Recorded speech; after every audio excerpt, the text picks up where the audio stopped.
Hello everyone, this is Mustafa Adam here. How are you? Hope you guys doing good.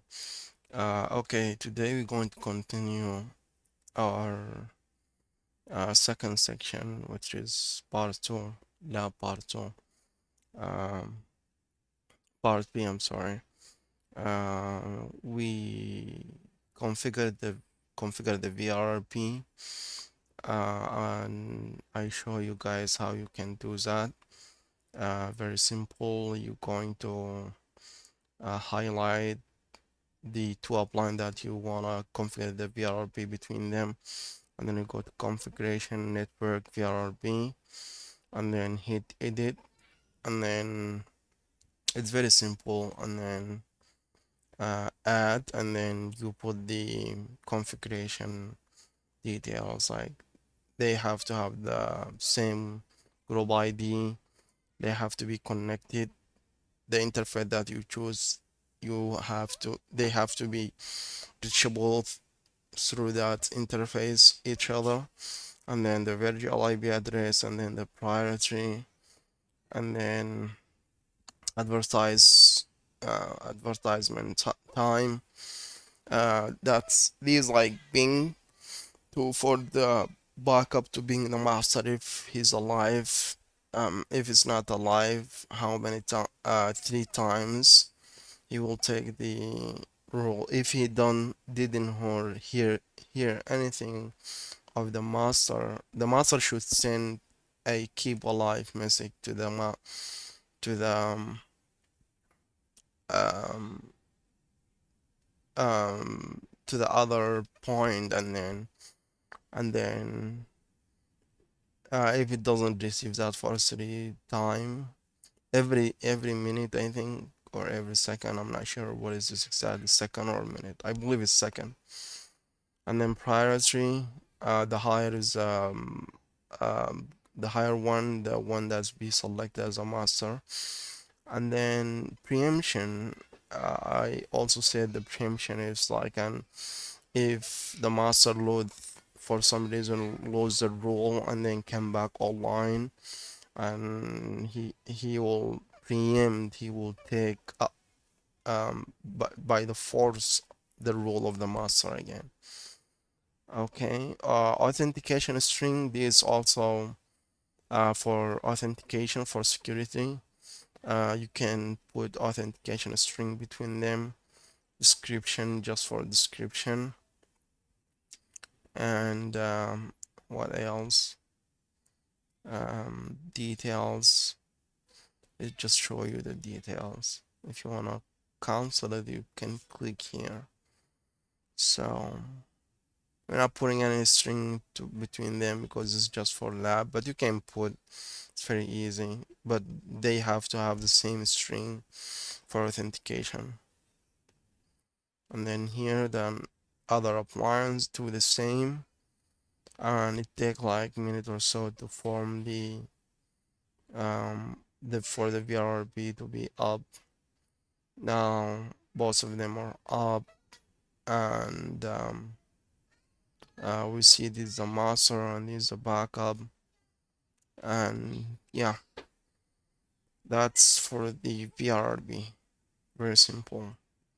And then on the LAN side, you will give your LAN host the virtual IP address as the gateway. So the virtual IP address should be 1. The virtual IP address that the master should uh taking the role when he keeping alive. Okay. All right. Also, you have to have one virtual MAC address too.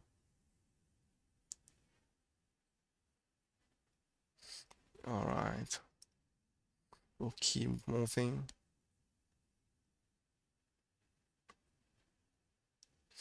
Okay, observe status of ECV2 and ECV3. Also, we went through this. We saw the um, deployment table as um, in this case here, but for uh here for is for the MonPay branch, we configure this high availability link. So these appliances, both of them, they work as a master backup active passive scenario.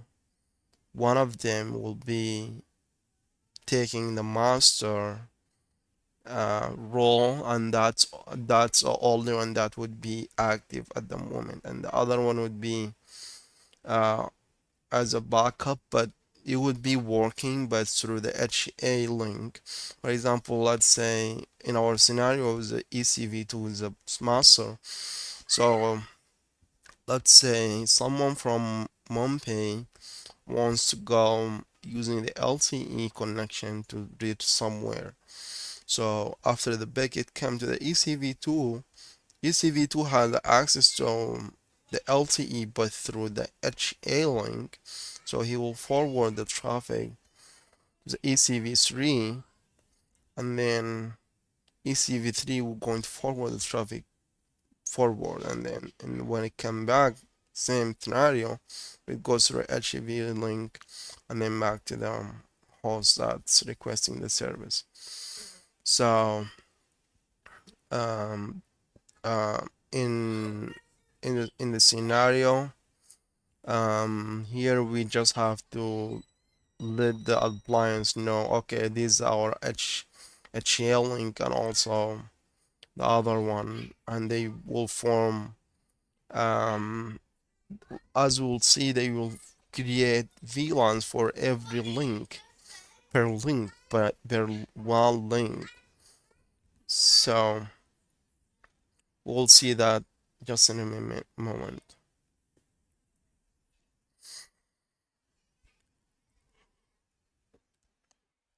So here, if we came here and went to configuration, network deployment, details, will and or sort this by the HA interface. We'll see here is, for example, ECV2 that is link. We'll see also the virtual link has been created for us. Okay, ECV2 created VLAN which is 100, and ECV3 also created the same LAN 100. So, and the other one is 101 and 102, and we will see that they have been created in both direction. So as I said, this is for per link, for per one link. So if you have four of one link, you will find four of these virtual link has been created. Also, you can go to configuration, network, uh, tunnel, I believe tunnel, not tunnel, interfaces, um, configuration interfaces, dynamic interfaces, or all. You select dynamic, you will see there is interfaces per one link. So let's see ECV2, for example. Um, okay, it's here. ECV2, you'll see the virtual link of 101, 100, and 102 also. Where the 102. And same thing for ECV3. So this virtual link for per one link to handle forwarding for the one between them.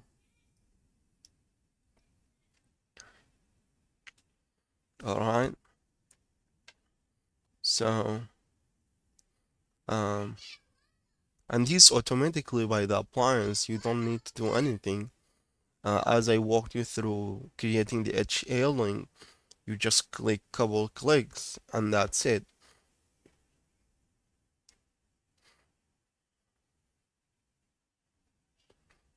Um, Let me go back.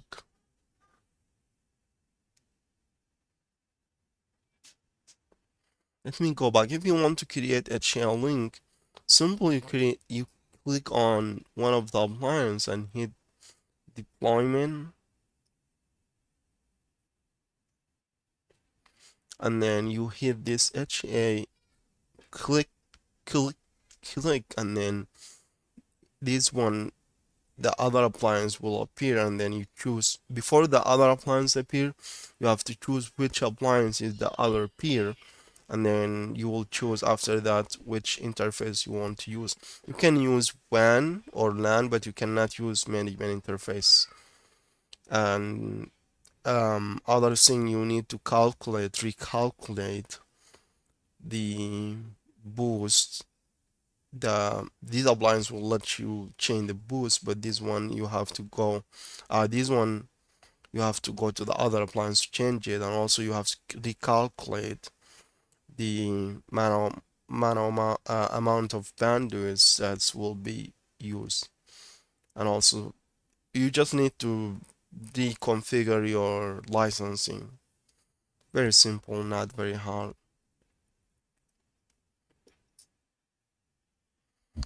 Okay.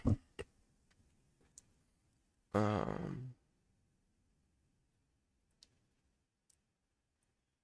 um, we went through this. Observe tunnel of formation. Okay, now let's see the tunnels. Okay. Say sort local underlay. Click on underlay. Sort by local IP port by clicking the column heading twice to bring the highest number IP address to the top.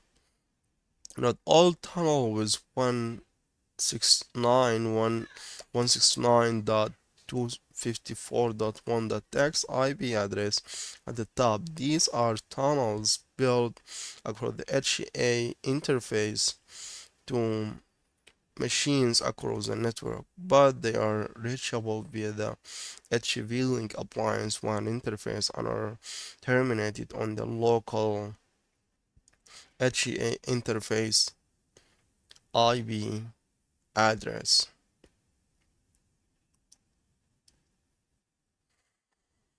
Okay, let's see that. Okay, we'll hit um we'll I think we did that before. Okay, just highlight the points you want to see and then go to tunnel here over here and then underlay and then local sort by local port IP. So you'll see these 192, 120, 20, 256.1.x. All these tunnels being performed through the HCL link. If you see, for example, this is what it tells us. It tells us, for example, um, the because this is active appliance. So the tunnels for example, LTE and internet, you'll see them here, but through the HL link, that's what it's saying. Let's see that. Okay, let's see internet. Okay, to ECV1 through internet, you see, it's going through on ECV2, all of them in ECV, not all of them, some of them showing ECV3, but for example, this is an ECV2, this is the internet, and yeah, this will be the MPL as you see. The ECV3 tunnel, it will show on ECV3 also through a the HCL link. I don't know how you can confirm that through the IP address. It should be this IP address of the other appliance.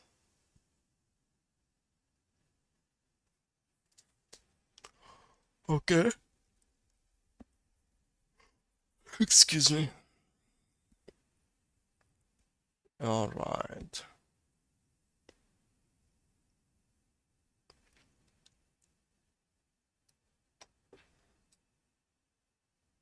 Also note remote IP port number column to the right. These show where the remote end of the tunnel are being terminated. Examine your topology diagram. You will see these are WAN interface IP address on other appliance. I don't know how to confirm that, how to see exactly, for example, confirm this IP address in the other appliance IP address. Not sure. Let's go to interfaces and dynamic. Yeah, from here you can, let's sort by appliance. ECV, for example, ECV3 has a, yes, for one, um, let's see, for 101 and 100 and 101, 131, 102, for example, dot 9. Let's see if dot 9 has been created for ECV2 to terminate. To.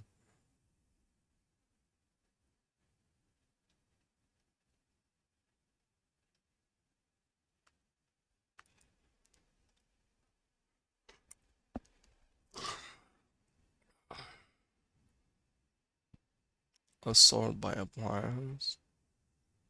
ECV2 dot 9 12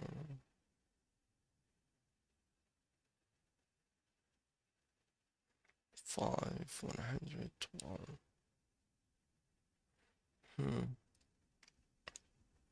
I can't tell.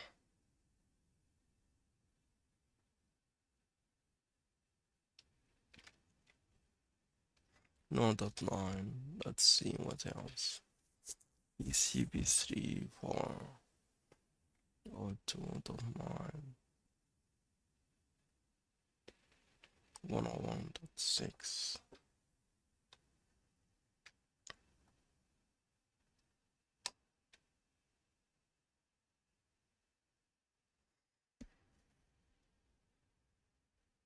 Oh, now local, we're looking for the remote one for the destination IPM port.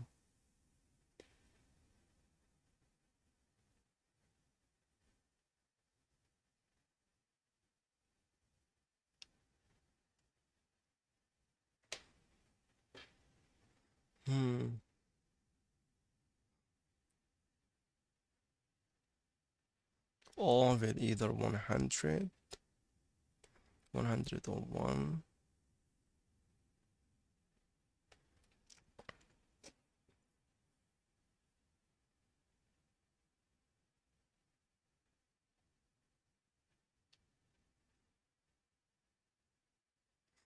Hmm. Can figure that out for the advanced class. Okay, click in byte through.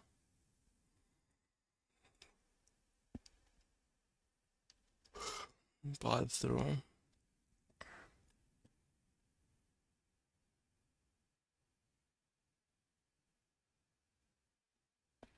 Okay. Sorted by local IP by clicking twice, bring the HA to the top.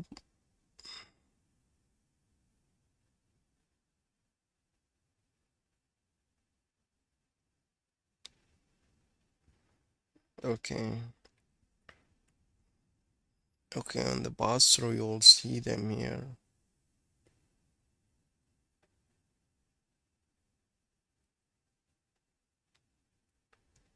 Note that there are pass-through tunnel built for all the overlay tunnel on the HA interface address. There is no pass-through tunnel for each overlay to each one interface on each of the machine in the HA peer. Let me read that again. Note that there are pass-through tunnel built for all the overlay terminating on the HA interface address.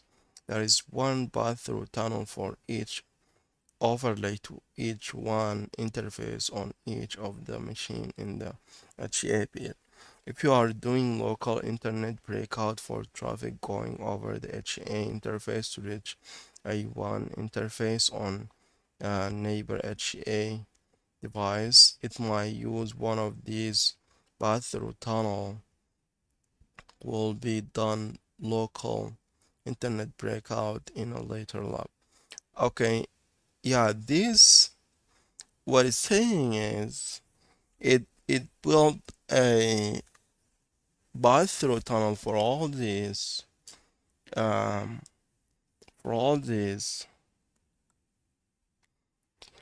one link through through the HA in case if you want to use internet breakout through so through these one interfaces so it can utilize the HA interface to go for internet. You should have answered that there is not remote IP. This because a pass-through tunnel is not really a tunnel. This way the feature was coded.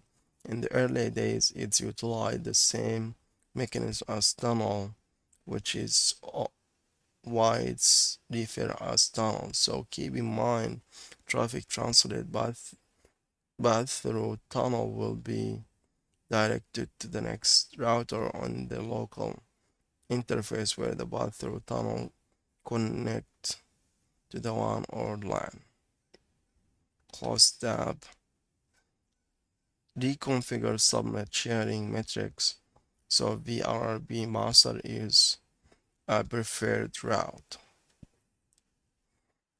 In this case, we'll use you will change the metrics for in our scenario. If you go to the diagram here, for example, this tunnel created automatically and everything it's automatic underneath.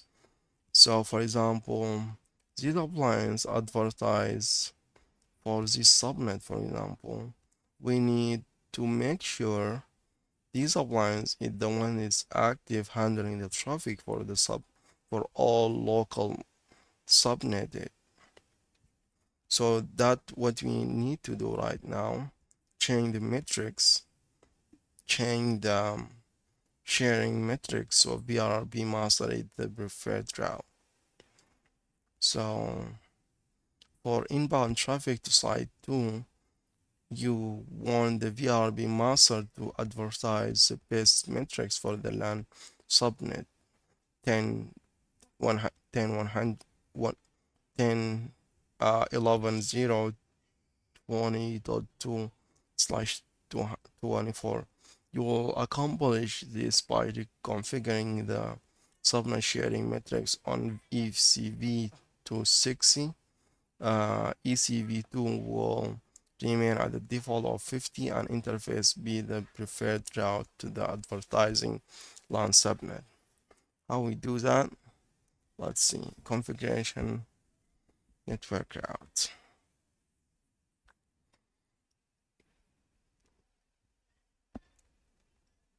Highlight 3.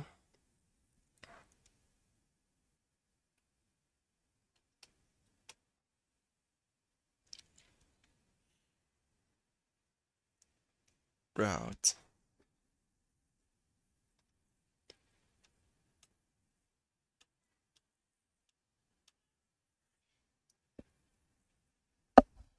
Click on the edit icon in the first column of the for ECVs.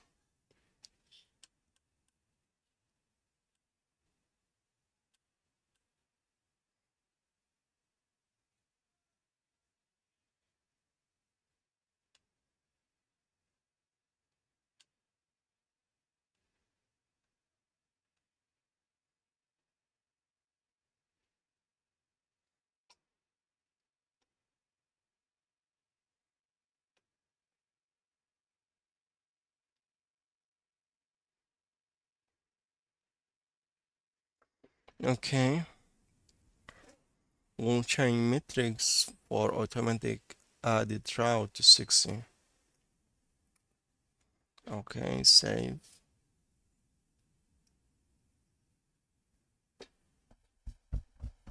Highlight ECV appliance. Find the route to 110.20.0.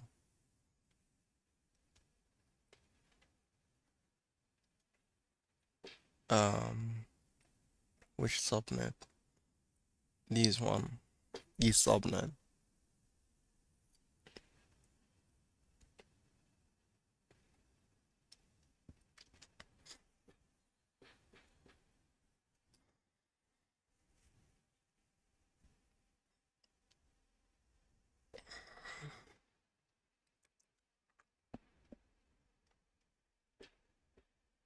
Let me see.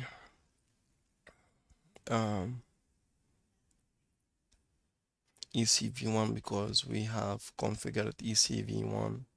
ECV5 having configured in.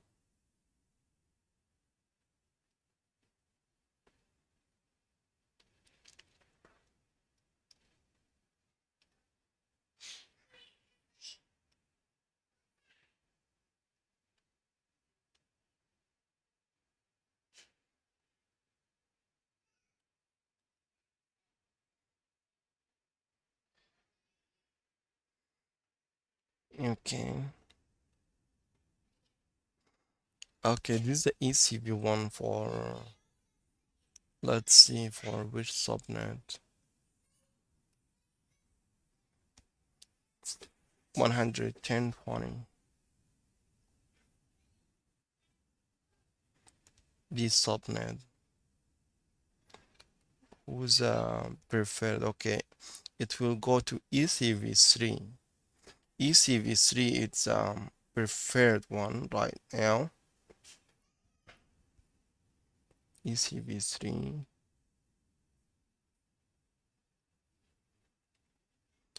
and ECV2, both of them, and I don't know how they do the load balancing until this point because they have the same metrics. They should doing sort of load balance, but we will see they will change all of them to ECV2. They will change eventually to ECV2. Let's refresh.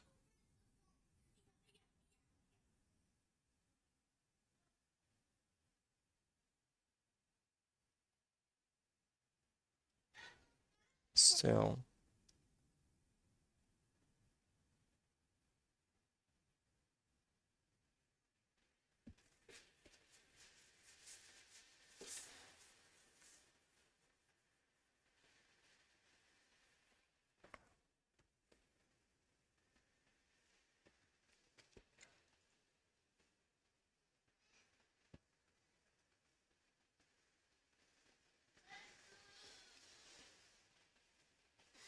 Let's see. ECV2 and CVD are both connected to the subnet, and are both sharing this prefix with other appliance using subnet sharing. Now that ECV3 has been reconfigured with higher metrics, other appliances learn prefix will prefer the path through ECV2 because it has lower metrics of 50.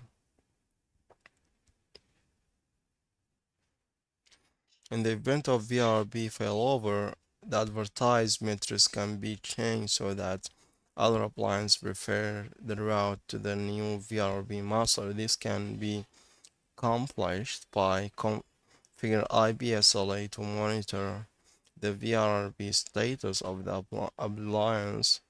If the SLA can be used to monitor write of input, which it can trigger various type of reactions such as changing route metrics, lower VRP priority, generate an alarm, and many more. For more information, the configuration of different type of SLA are covered in the advanced SD-WAN deployment course. So what this saying is now we change what's the deployment? We change the metrics for this, so these become higher and these lower, so that for the traffic for this subnet will go all through this the master one. So in case if the master went down, we want to configure IIBSLA to monitor these VRB status. If this become not the master anymore, is going to change, for example, the metrics, change the metrics to be higher than this one, for this one to handle the the traffic for this subnet, the inner subnet. How we compress this? Let's see. Reconfigure default gateway on at the VRB. Re reconfigure the default gateway. Okay, we'll now just reconfigure the default gateway for the LAN subnet. Now there are two gateway at the side. You will need to configure the default gateway. Yeah, this just configure the default gateway from landing desktop. Click on this on the remote desktop. Yes, connect.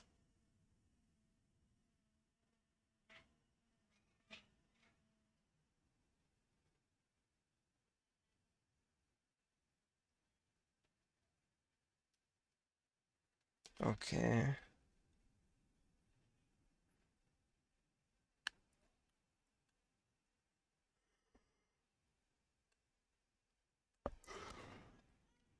Remember the IB, the virtual IB?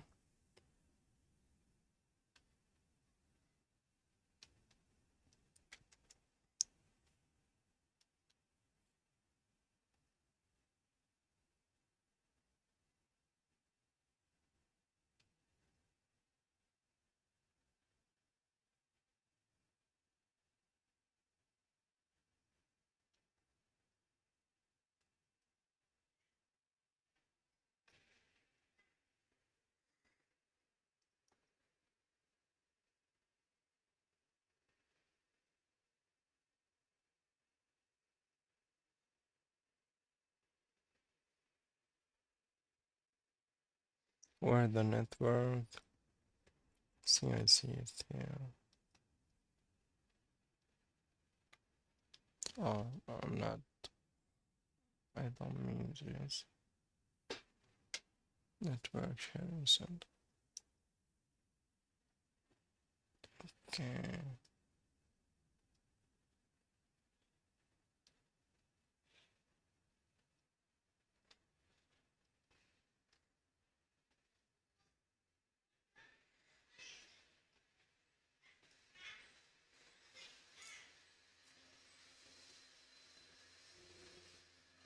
Okay, one top variable IP address for the data line.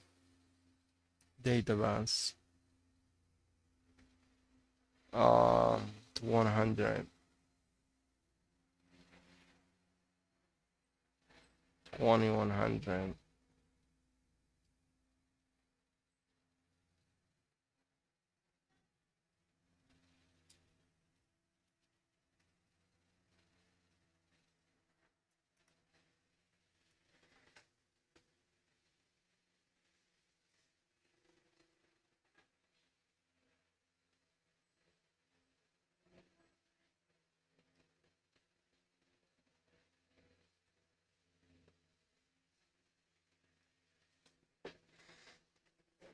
Okay, let's see.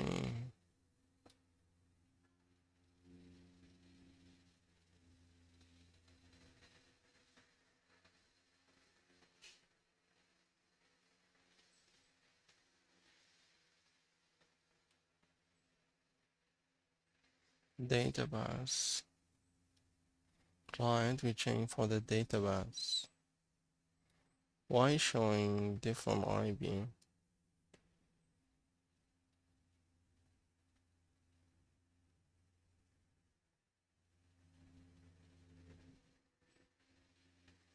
Hmm,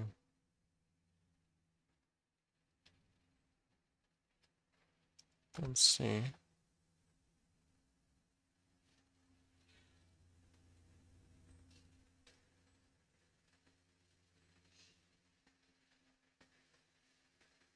2100.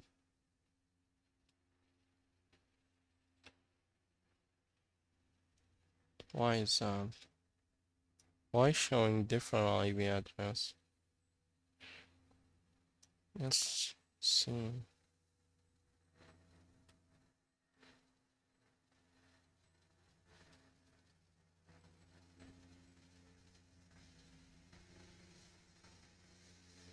Oh, I think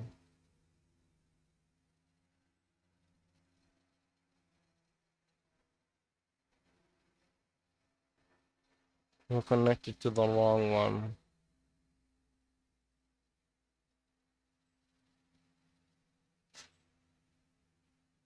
You want 101, I believe.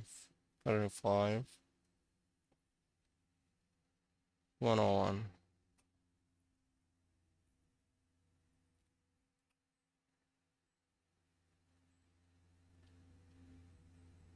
Okay, pause.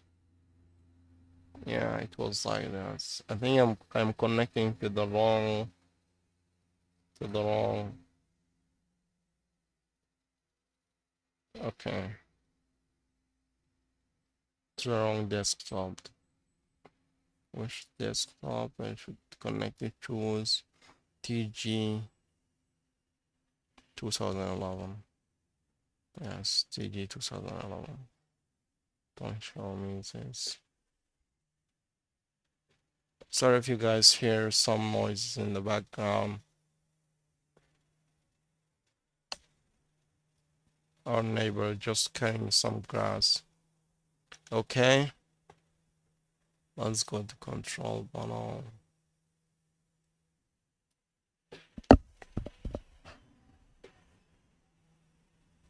Why so slow?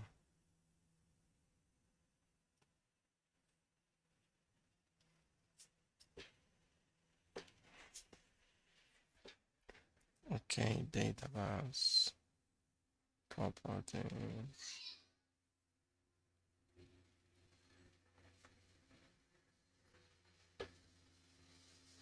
gate 2100.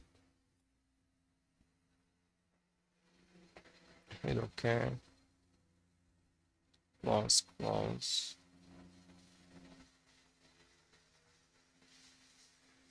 Okay.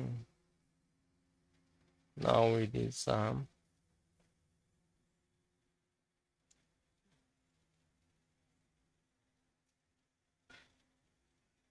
Tis the VLRB failover.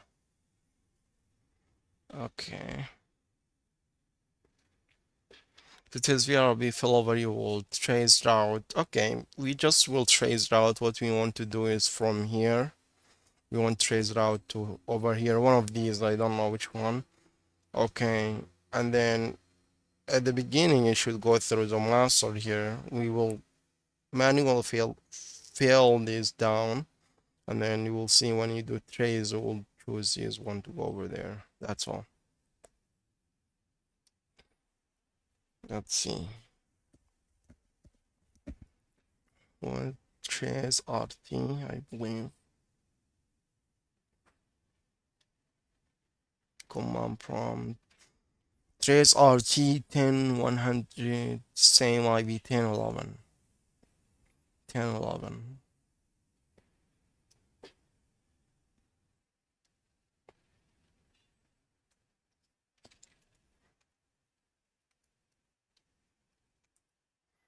And trace RT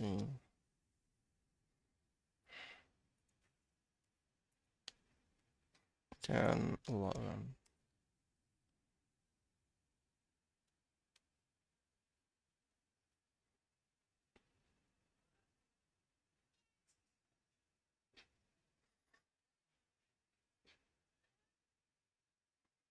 Okay.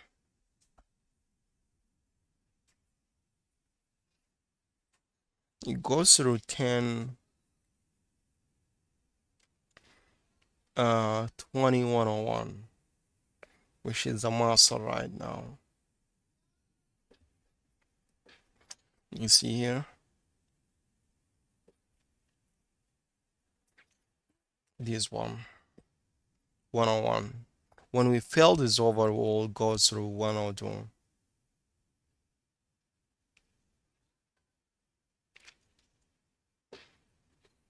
That's what you want to see. Okay, we'll go and let's see. We'll just the interface will shut it down. Interfaces. Which interface? The LAN 0, I believe, yeah. In the diagram, if you see here, they this one, which is LAN 0. Let's do that real quick. Appliance manager.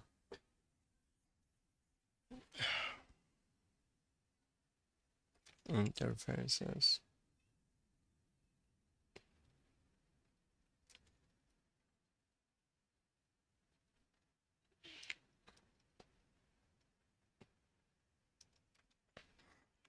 Okay.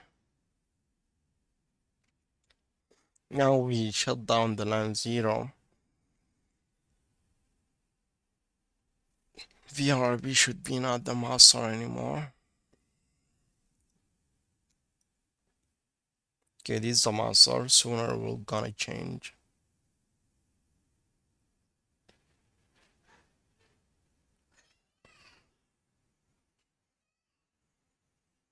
You see, this become the master. Okay, this went to the initiate state. Okay, now if we do the trace route again, it goes through 102. We'll see it will prefer to go through 102. Through 102. You see? Okay, VRB is working fine. We go back. Get this back. Let me see we go up. We'll see, we'll preempt, it will take over when it comes back up. We'll take over the master role. Give it a moment.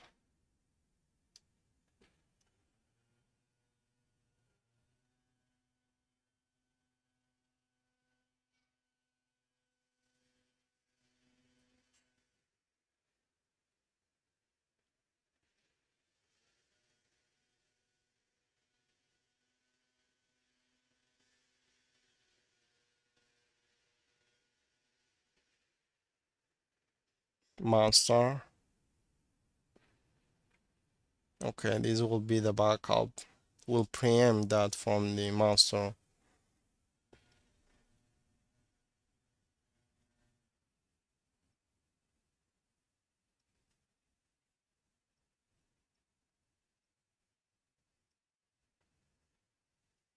Still negotiating. Okay, give it a moment. Eventually going to take over. Oh, there you go. Now this become the backup and this is a master. Okay, just a proof of concept. Okay, this might take, okay, saying the same thing.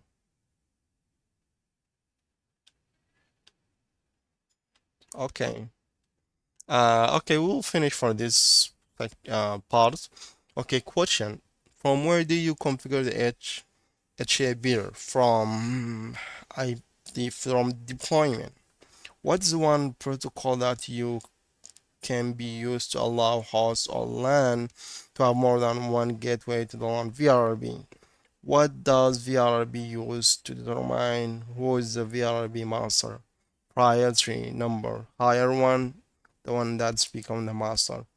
Why did you change the default gateway on the TJ to 2011 after configuring VRB? Because that's a new virtual IP address that will be advertising by the VRB peer. Okay. Deploying an appliance using zero touch provisioning. Now the fun part starts. These demonstrating the zero touch provisioning concept and how it's work. So I gonna walk you through how the zero touch provisioning work in Silverpeak. Okay. It says you can create appliance pre-configured yum file. They use what they call yum file for an edge connect from orchestrator. You use a physical appliance serial number on ECV appliance tag to specify which yum file orchestrator applies to the edge connect. When cloud portal report a new um, edge connect to the orchestrator, you can approve the appliance manually or automatically. In this lab, you will manually approve the new ECV and then apply the appliance reconfiguration file which configure it. Okay, this what it's saying is just remember the tag ID, tag number when we did the initial weather configuration for the ECV. So that tag number, for example, when this ECV, which one, this one, came up, it will talk to the cloud portal first, which somewhere here, and then the cloud portal tell the orchestrator, hey, there is new, and how we figure out by the credential, the user and the key, if we know that is so these devices belongs to this orchestrator. So the orchestrator, okay, this one has a tag number X, and I have reconfigured the yum file to auto provisioning this device, so it can do zero touch provisioning automatically and apply this file, or you can do it manually. In this lab we're gonna do it manually, but that's how it works.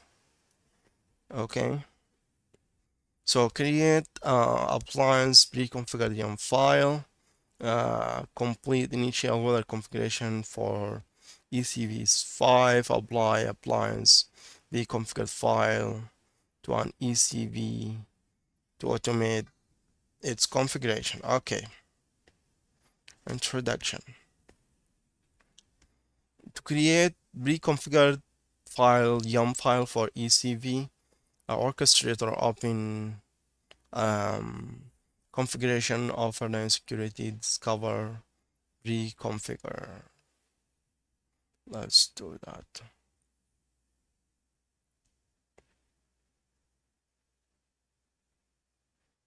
Discover pre-configuration.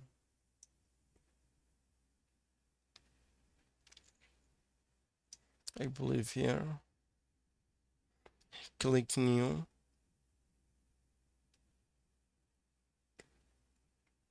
Give it a name. I'll take this. Put it over as a file. Put it here.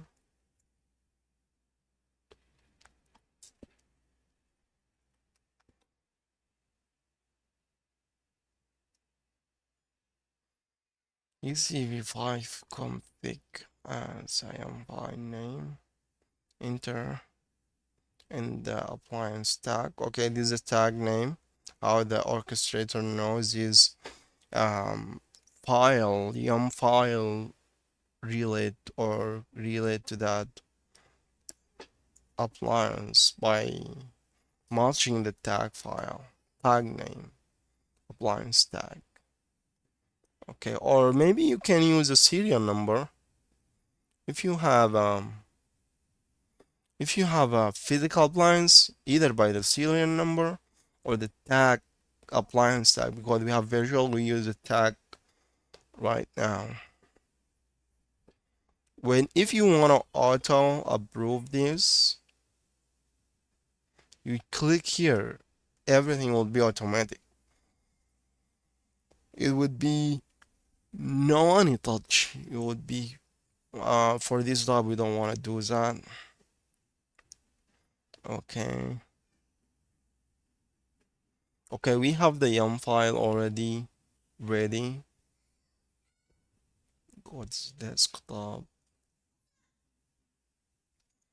is here, is already ready. So we gonna copy it and paste it over there and post it here. Oh, there you go. In step of doing this yum file, how you do it, I think in the advanced lab, but right now they gave us pre-configured and ready to go. All right.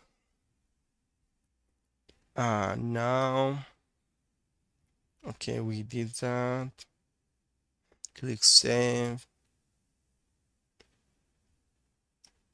Okay. Name and tag. Okay, nothing we need to.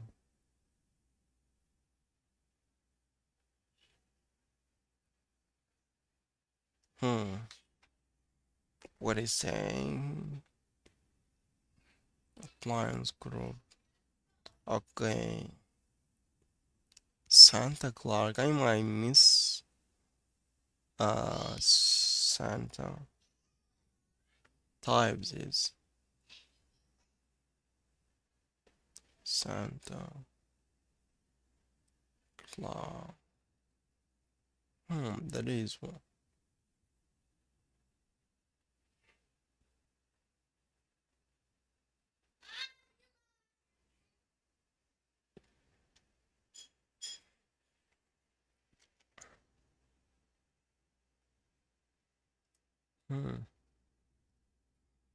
We have.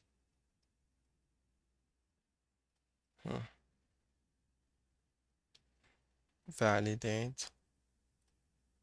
I forget to validate it. Okay, cancel.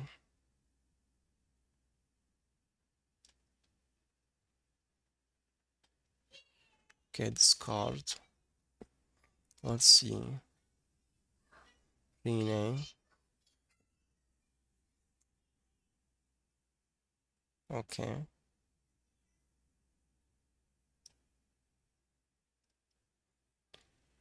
Let's refresh this.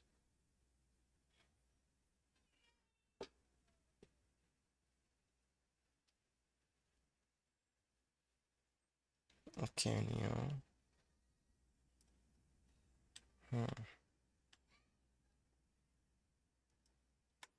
Tag.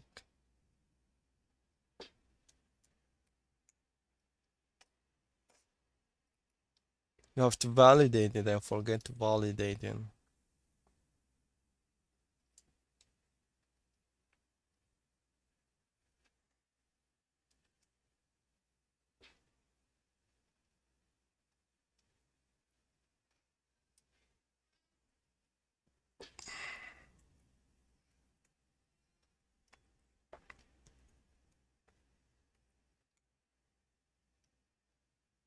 Why is saying that?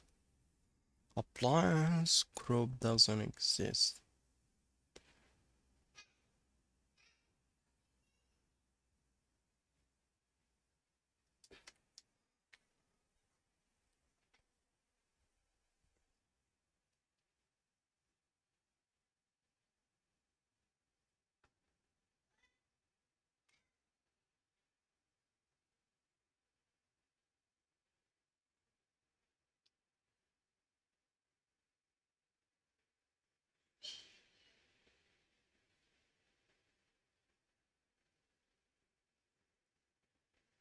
Let's rename it as this.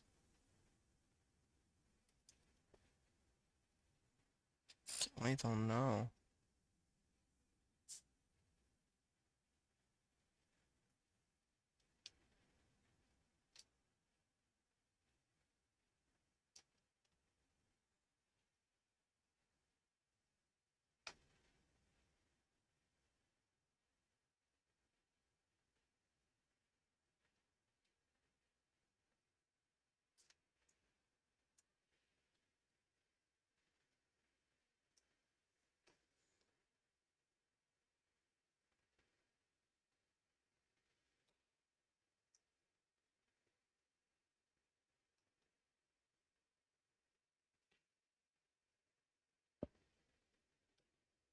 Okay,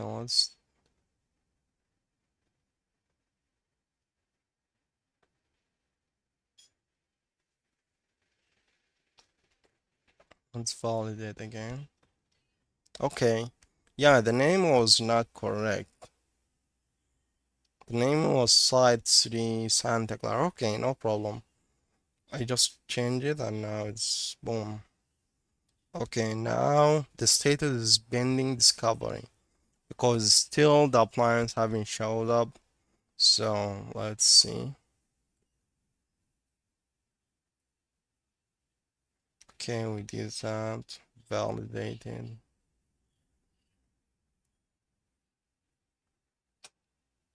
Read where the IP address is network adapter. Okay, we'll do the same thing for ECVs. ECV, the initial was for ECV5. We're putting this time the tag number along the MAC addresses. Okay, let's go do that real quick.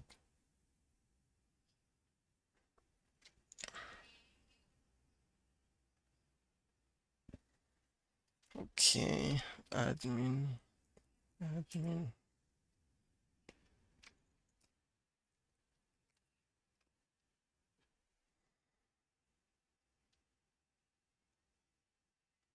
Initial configuration whether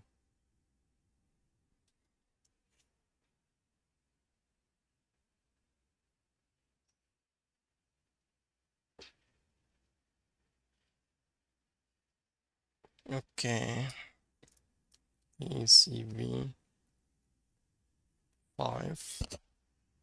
The important thing here is the tag, the appliance tag. Okay.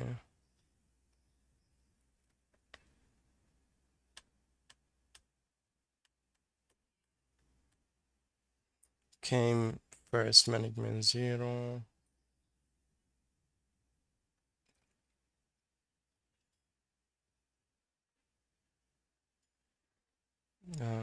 LAN 0, 1, 0, and 1.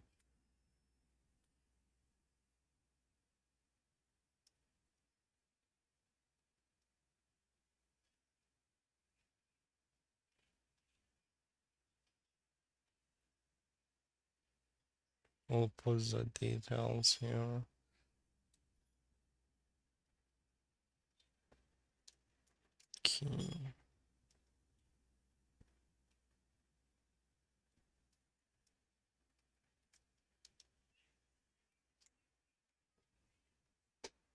Okay, the important thing in this part is the appliance tag.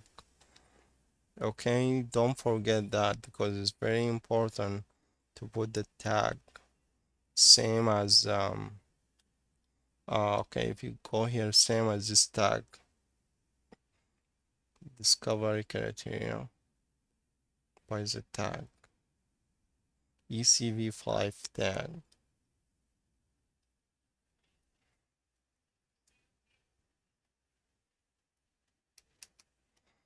Okay, now we are done. Okay, let's reboot.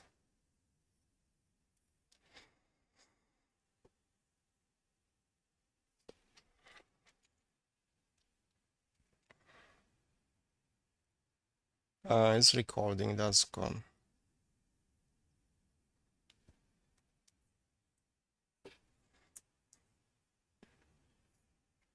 Okay, wait for this to reboot, and then we'll record DHCP.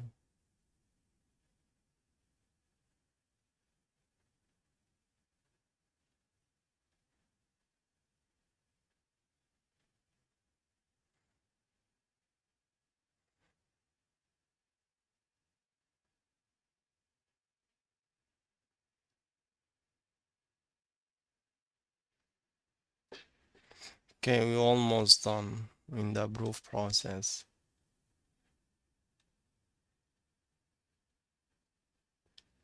Just this question about the Yelm file.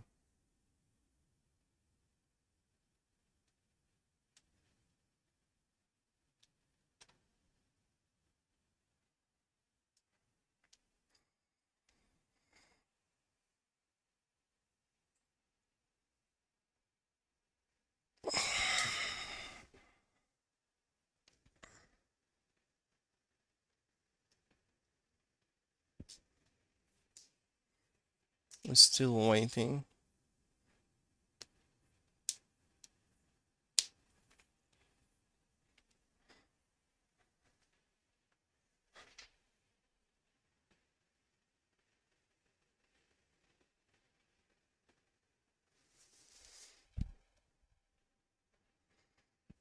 Okay, now it's rebooted.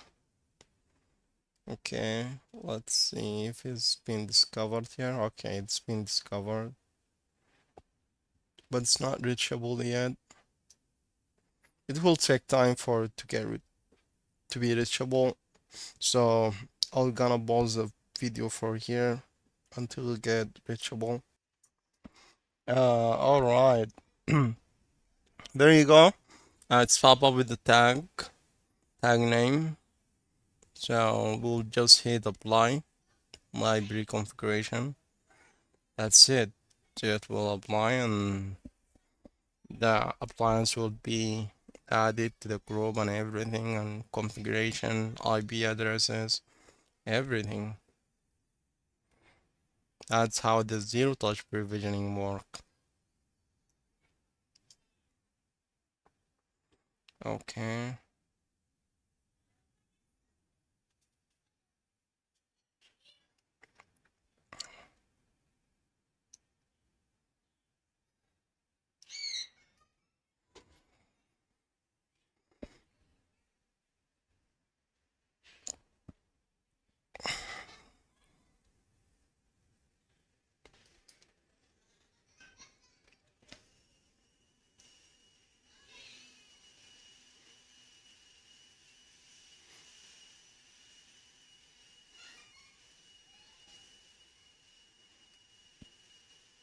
Here's the question. I think we have done with just one thing left over. It's configuring the static IP address for the ECV5, and that should be very easy and very simple. So, question here: what the purpose of the appliance tag? Appliance tag, we use it to kind of know, to as a unique string, to kind of like a map between the yum file and the appliance. So why is important to validate an appliance reconfigure file? Because just make sure there is no any error. It's possible to opt out of using pre-configure after appliance has been approved.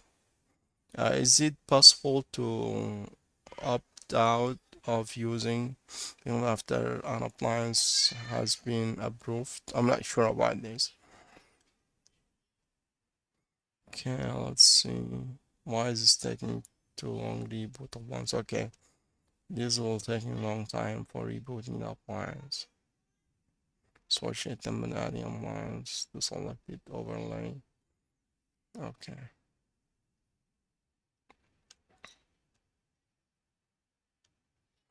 Configure traditional HA. Okay, this is very simple also. I don't think it's that hard.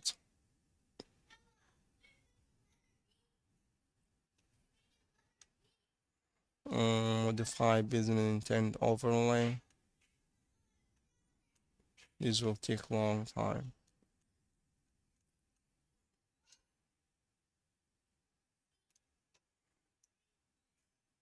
Just waiting on this.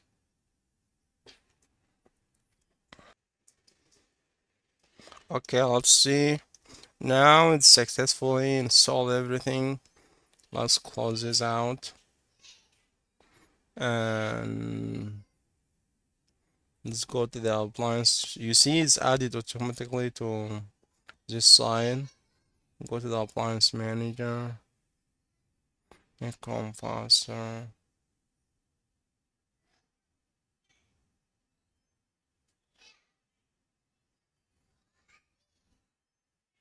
Don't know what this is. Okay. Configuration. Um, Interface.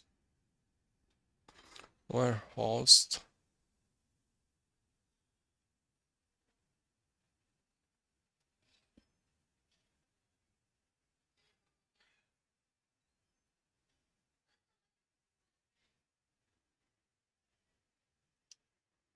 Hmm. It's here. Host name and IP address. Okay, we got what's the IP address? 8.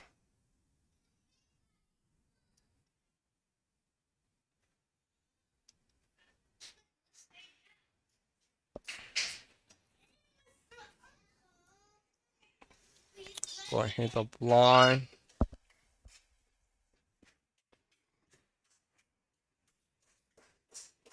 Okay, now we change the configuration and applying that. After several minutes, registry view shows the update managed IP address for each connect. One circuit registry view shows management IP address. The DALS lab topology diagram shows you click generate new key. When an account key notification appears in the orchestrator, you need to close cloud portal window that's appear after doing this. Okay, close Google Chrome ECV5 tab. Okay, we'll generate new key after all our appliance has been approved and up. Okay, we'll pop up generate new key. If it's pop up, I'll just hit generate new key. There's no any error or anything. Everything is up and running. So, save. Okay, I'm gonna close all these. Okay.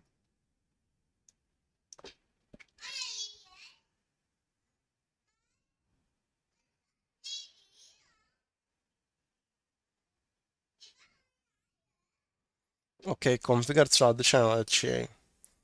Site Santa Clara is traditional with CV4 HA with CV4 and 5 in traditional HA difference. Architecture configuration. Both appliances have MPLS and Internet while link. In this lab, you configure VRB and other settings that enable traditional HA and ensure dynamic traffic flow that avoids symmetry. Okay, configure site name for objective is configure the site name for Edge Connect appliance. Why we need to do this, guys? We need to do this because these appliances will form tunnels between each both of them, and we need to prevent that because they're in the same side. We don't need to form tunnels between them. By default, any appliance when it uh, become up, it will create tunnel in all its WAN interfaces, and it depends on the configuration. Is it the topology configuration? Is it mesh topology or hub and spoke topology? That we'll see later where you can configure that. But now we want to prevent of tunnel being formed between these appliances, and that's by having same name, site name, and we did that before. Configure VRB on Edge Connect appliance. Okay. Okay, let's do the site name real quick. Okay. Okay, let's take the okay. I want to copy this, but okay, let me see. System information, system information, site name. You have to give it the same site name in both for both of them. Site 3.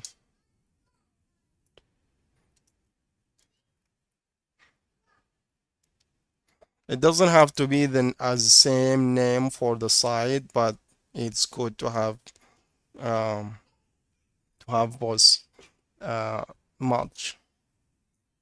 Site city Santa, space here. Santa Clara. Okay.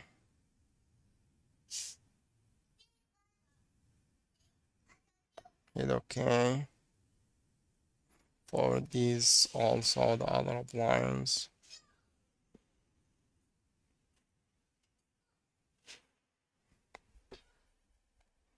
We have different things here you can also configure.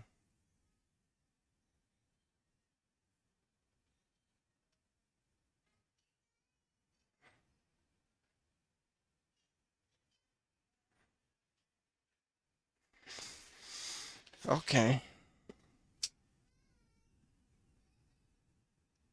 Next up, health check. For example, they try every 4-second interval. 10 declare it dead. Hold down count. Okay, miscellaneous. Also optimized for non-IBSec tunnel.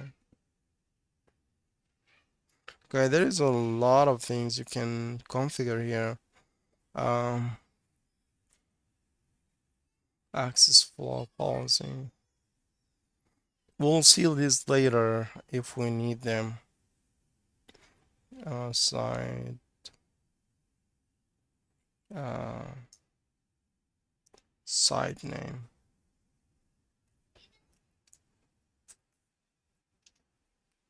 Site 3.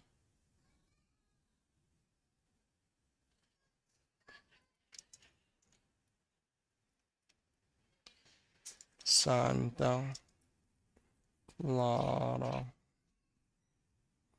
Site 3. Santa Clara. That's all. This will prevent the tunnel being formed between these two appliances. Okay, with this is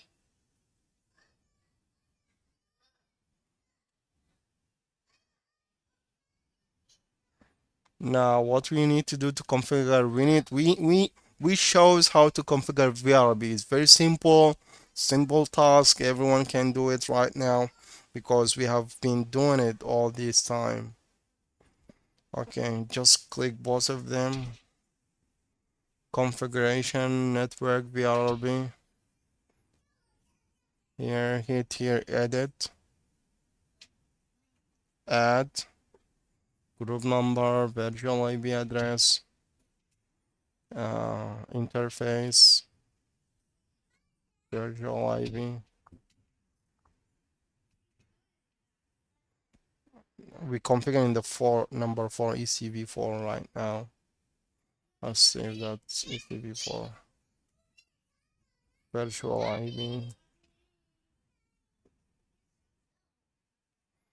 Okay, 10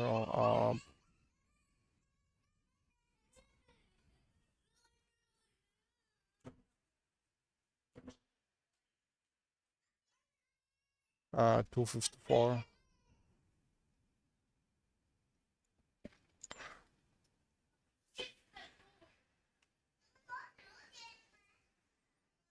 Okay, select this authentication. We don't need to put that, but it's recommended to put it for security reason.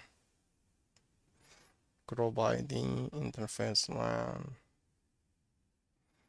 Click save.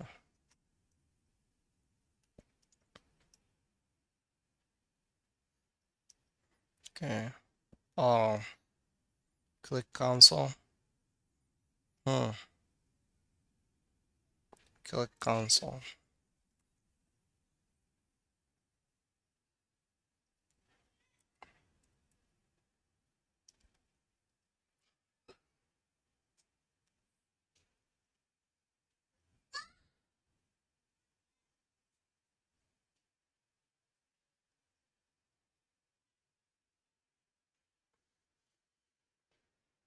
Okay, 5.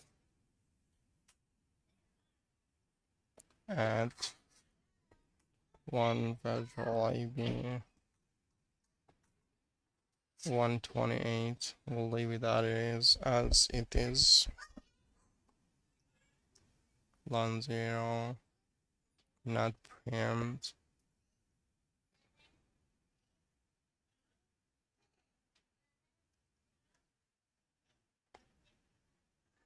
Click OK.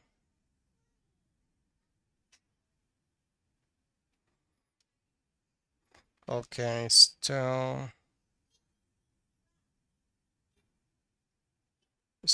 they performing initiating the connection between them. This will be the master and this will be the backup. Okay, let them do that. Okay, reconfigure subnet sharing metric so VRB master has the preferred route. We have the same thing here. For the same reason, we do that. We go for ECV4. We go to configuration, networking, route. Well, if we go for 3, we change 3. I mean 5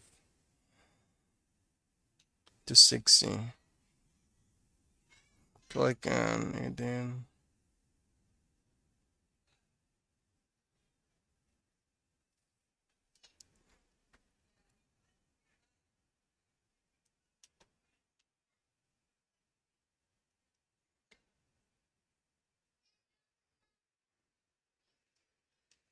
you'll do that for 5.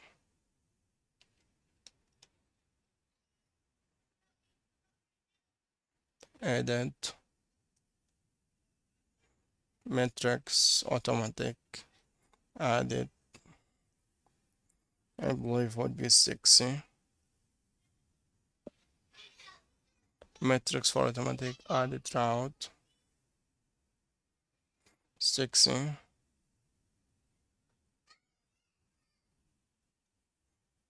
We are talking advertise and advertise one subnet fabric. This one fabric with smart matching local, including BGP and ASN to route.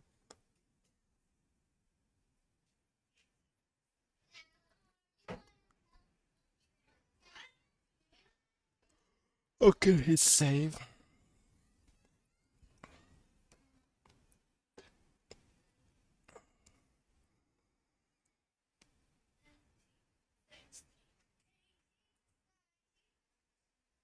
Okay.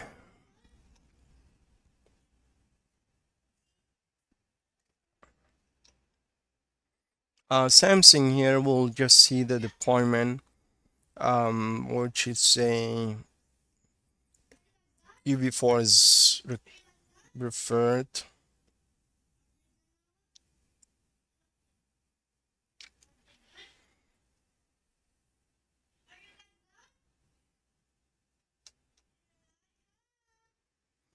ECV4 and ECV5 are both connected to this subnet and share this prefix with other appliances using subnet sharing.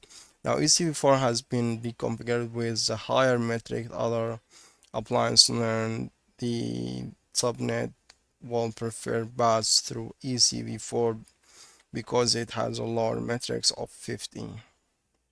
I believe 55. The default is 55. Let's see. 4.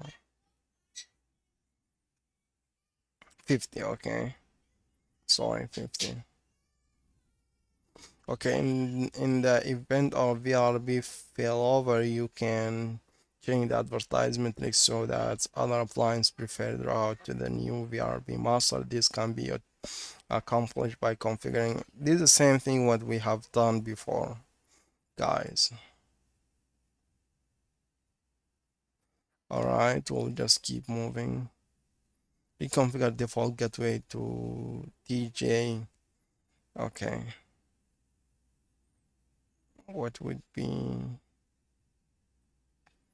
was IB 100, I believe. Just 100. We should close it out. Which device? Yeah, the first one, TG 35. Yeah, this one. Okay, we did this accidentally before. It would be 100.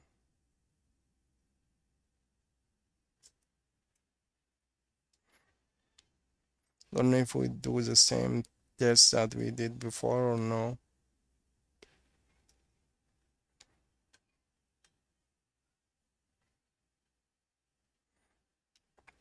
Same same question from the past.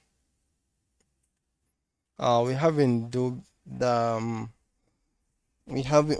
they haven't ordered us to do the verification for if the one of the VRB went down, and also the SLA.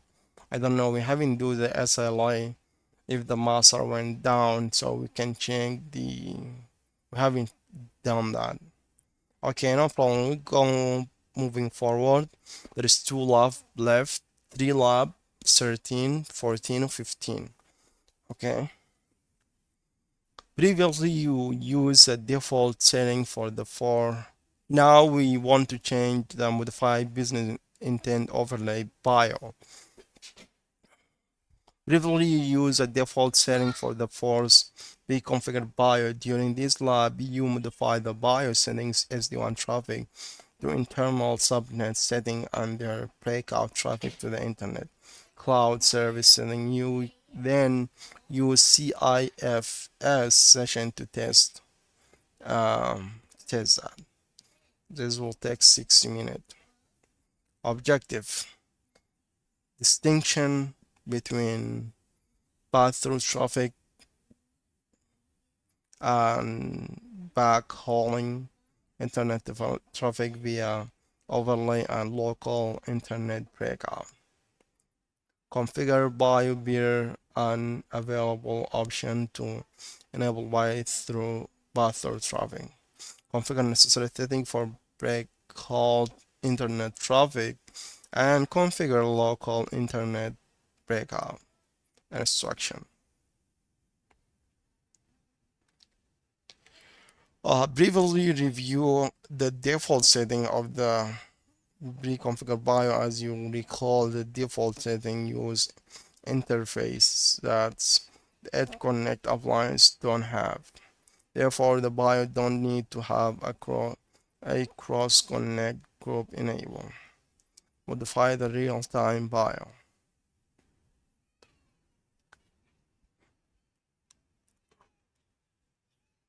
Orchestrator appliance tree from orchestrator appliance tree click appliance select all.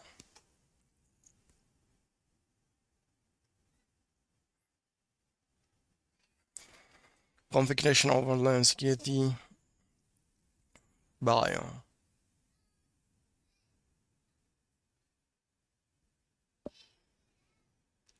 Here business intent overlay will do for real time.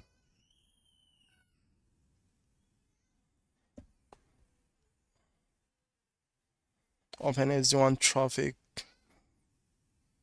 to internal subnet tab of traffic to internal subnet file.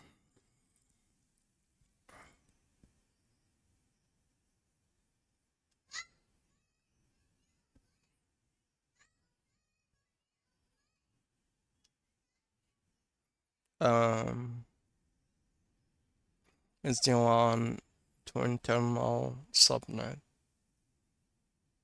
real time. Click here.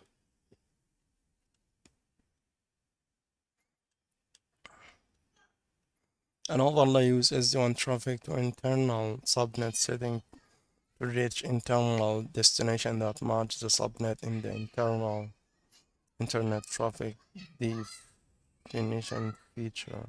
SD WAN traffic include breakout traffic, backhaul to an in Edge Connect hub. Drag and these interfaces from primary field and to available interface.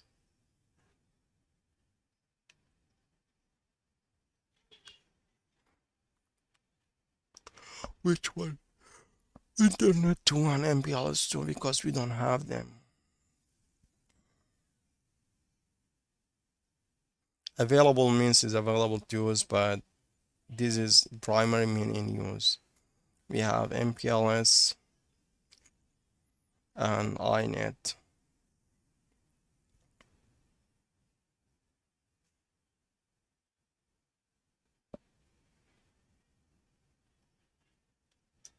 Add above. To just give you an idea what is this, we have business intent overlay. We have these four category actually, 1, 2, 3, 4. Real time, critical, backup, default, overlay. So you will match your application based on these four category, and that would be either internal subnet or going to the internet or cloud, breakout traffic to the internet or cloud. So this is your configuration. For example, application here, if you have application going through the internal, you will use these metrics. Yeah, as if it's real time. For example, if you have a VoIP, it will be here. So use these criteria. So again, we'll take this here to available, and this also, and this LTE one is for backup. Add backup if above are either down all of them or not meet service level. For example, if you have jitter, this is the server's level objective. So if they don't, both of them or all of them, they're not meet this level of criteria, it will fall back to the backup. So the backup will not be used until it is either down, based on your configuration. If it's down, will be unless it's down, and if it's not meet the service level criteria. So we change these because we don't have MPLS2 and Internet 2. Okay, and not click add backup if available. Meets the service. Okay, you need us to change these two if not meet the criteria, and we change the criteria here. So loss 2%.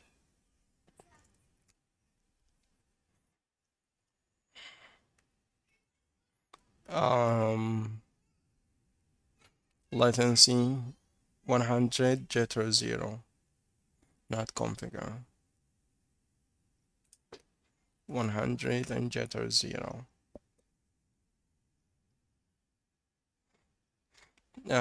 Click the peer unavailable option drop down list and then click use MPLS.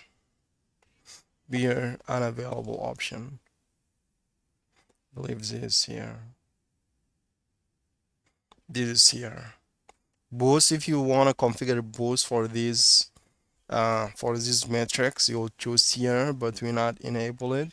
Beer unavailable option. Use best route. We won't use MPLS. It contrast. It use MPLS. It says use MPLS1. It just, you can do it wherever you want based on your configuration. MPLS1. But I would suggest to use best route. Traffic class real time. LAN DSCB. Trust LAN.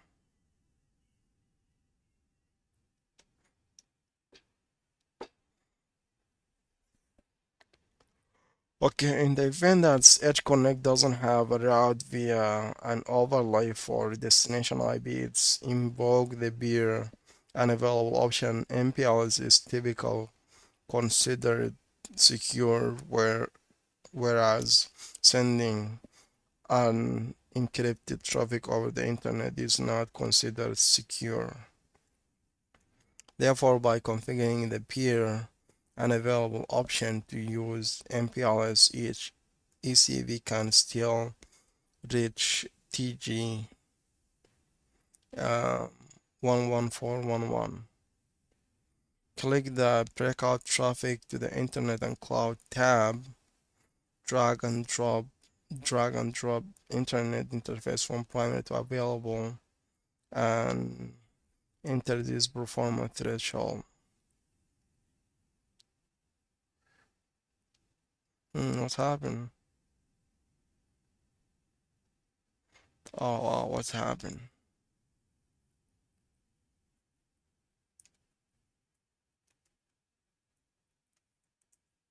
I don't know. Okay, let's do that again. Take this from here and balance down, not meet.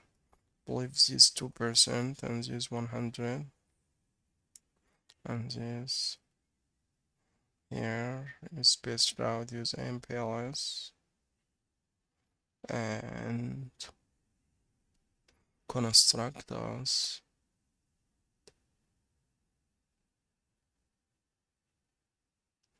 Okay, that's all for here. Okay, constructors to click this and take this here because we have just internet, or we won't use just internet, and this 2% and this 100.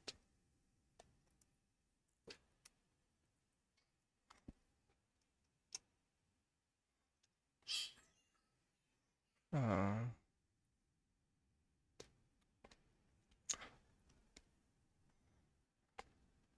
a threshold base failover, click the box.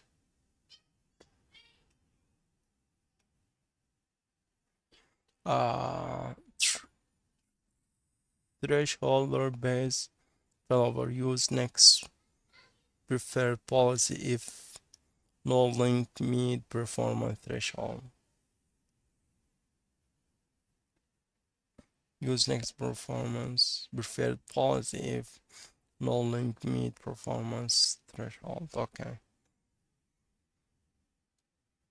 Waterfall. Link selection is waterfall, like you go like this here and then it says balance, you would balance between them.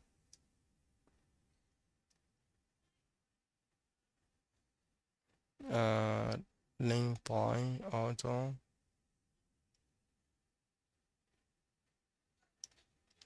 Okay.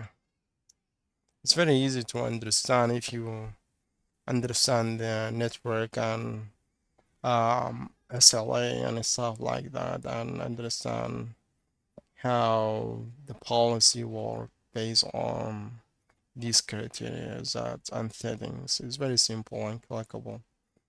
ECV1 and ECV4 can now perform local internet breakout from their internet WAN interface if the performance of the internet WAN interface doesn't meet the performance threshold value or for loss or latency. They switch from internet WAN to LTE for local internet breakout. If no interface meet the performance threshold, the appliance refer to the preferred policy order. ECV2 doesn't have internet or LTE interface and cannot perform local internet breakout, so it's try to use the backhaul via overlay option in the preferred policy order. Click OK on the overlay configuration window.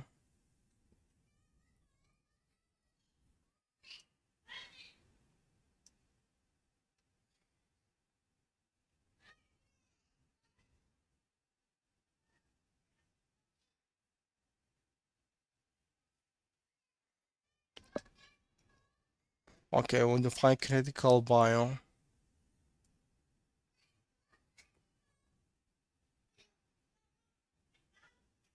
for breakout, or you can click this here and then click this here. Both of them are the same. You can go either way.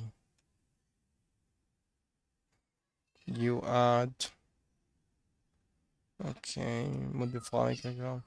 Repeat step 3 to 11 for critical app. Okay, I'll do the same. Take these out to the available on MPLS2 and performance meet the service level. These two, this 100. Okay, and this speed and available option use MPLS1 here. So take the internet out. Click on these to 100. Okay.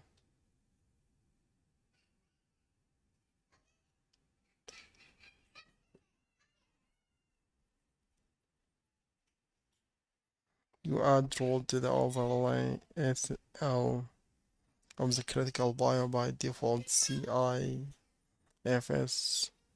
matching the default overlay. Okay, you need us to change the SL access list. You add the role to the overlay accessors of the critical bio by default, match the default overlay. Click overlay, SL, edit. Do we see S? Yeah. preferred policy order.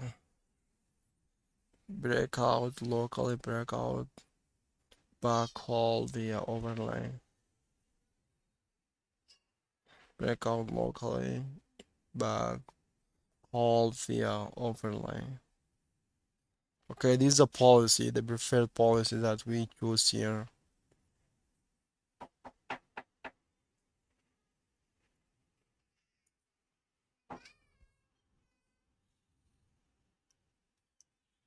لحظة.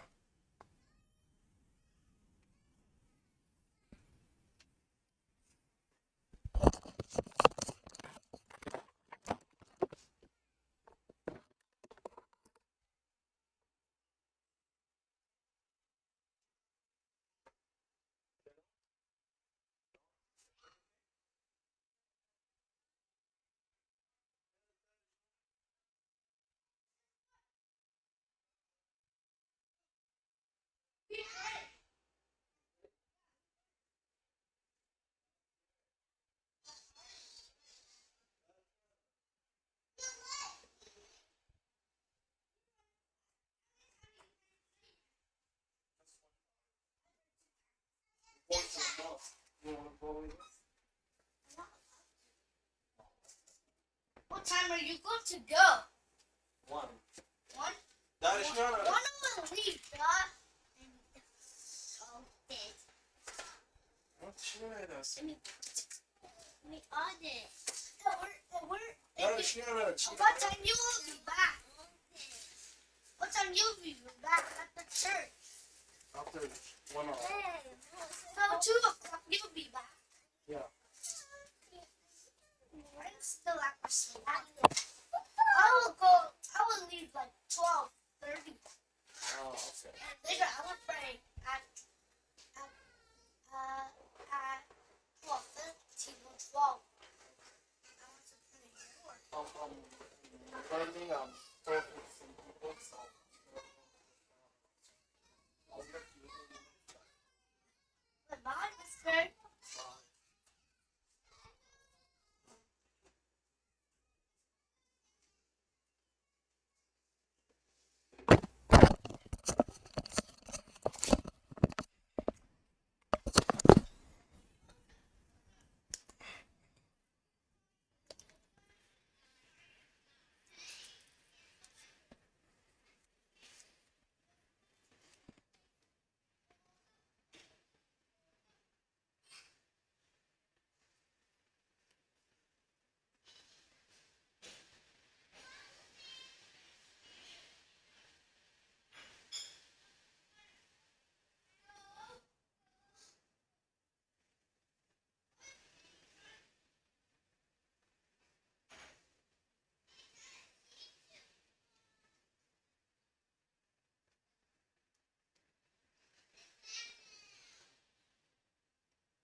Okay, now let's see, is recording. Now let's see, it says add role to the overlay ACL of the critical bio by default CIF is match the default overlay. So click on this icon, add role and associate access list window. Click this application, WebEx application, Salesforce. Okay, and these are application, the default application for the critical. So WebEx, Salesforce, SharePoint, Office Exchange, Slack, all these are put here, and now we'll add rule to it.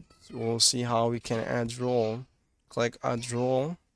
Um, Click edit icon next, match everything role. Let's see. Add role. Did the access list number, primary, the access list number, and these are matching criteria, and this permit or deny. Okay. Click more option to view all the matching criteria option. Click the port box. Okay, we'll put by port number. We'll put our 445 in the port field. Okay, I'm not sure what this service exactly is. Okay, click here. These are all our criteria matching, which is application based. Why is taking too long? Okay, there you go. Okay, group. See, you can check group and put group application, group application by the application. More, you can click and you'll give you add map, domain, geolocation interface. All these things you can match by, but we need, okay, I accidentally add role. Oh no, I have to delete this. Okay. Says application, add more option. Where the port number? Port here. Okay. Only click the port. Add 445 in the field.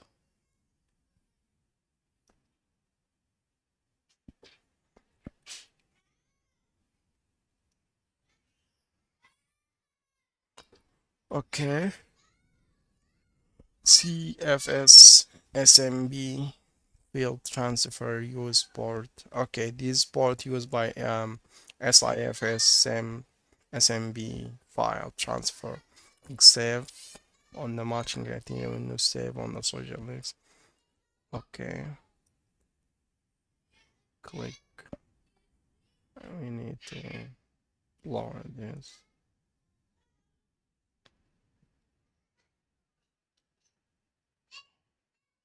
Save. Save.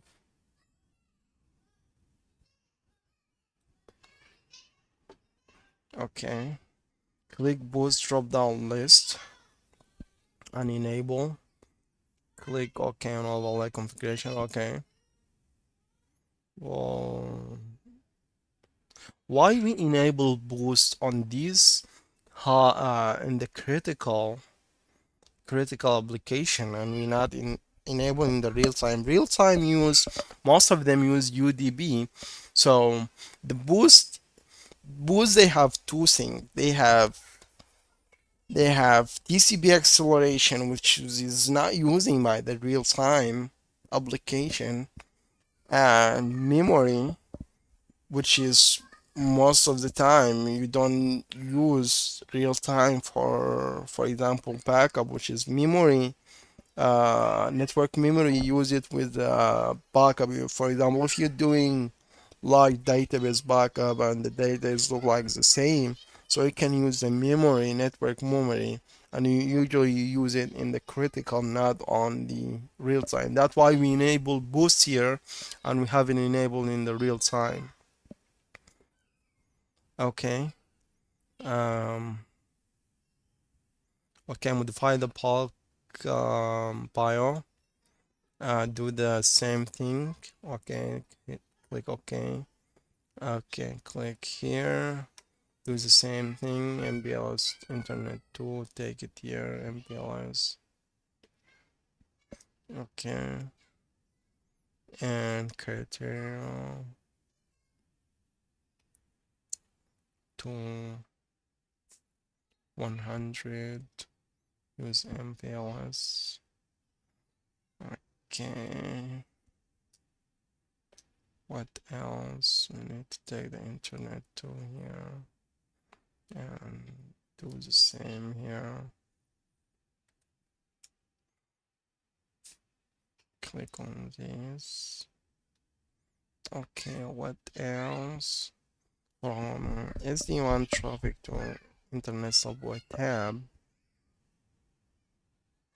Then click on boost drop down list and click enable. Enable boost here also. Up.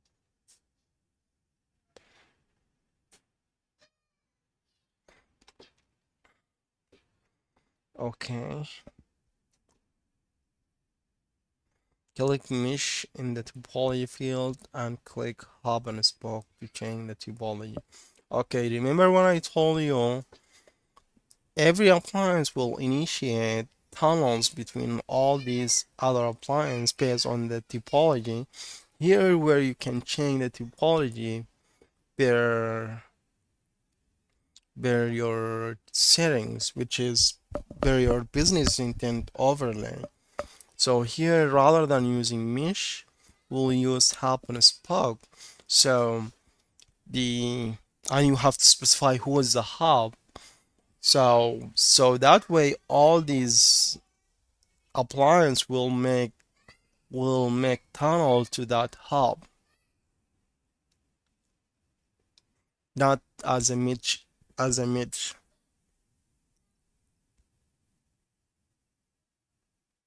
Um, Clock OK.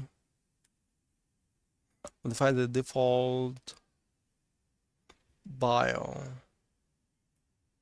Okay, we'll do here. We finish.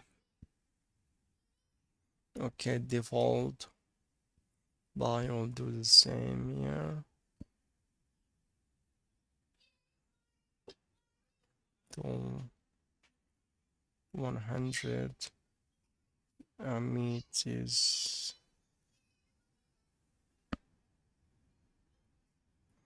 PLS. Okay, to 100. What else? Click on this. Enable boost.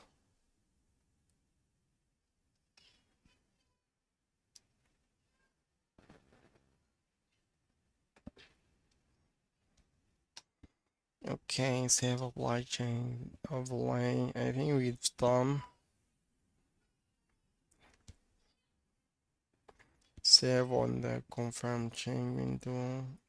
Click ET in 1 minute. 5 side in the upper right corner of the orchestrator interface. The time orchestrated take to complete can vary. Okay. Click OK. Click save and apply chain to overlay. Okay.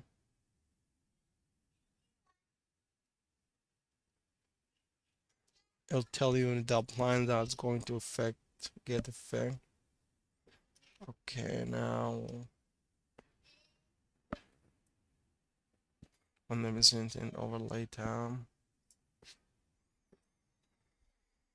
Okay, click save on the confirm change window. Okay, now what else? Click orchestrator ETE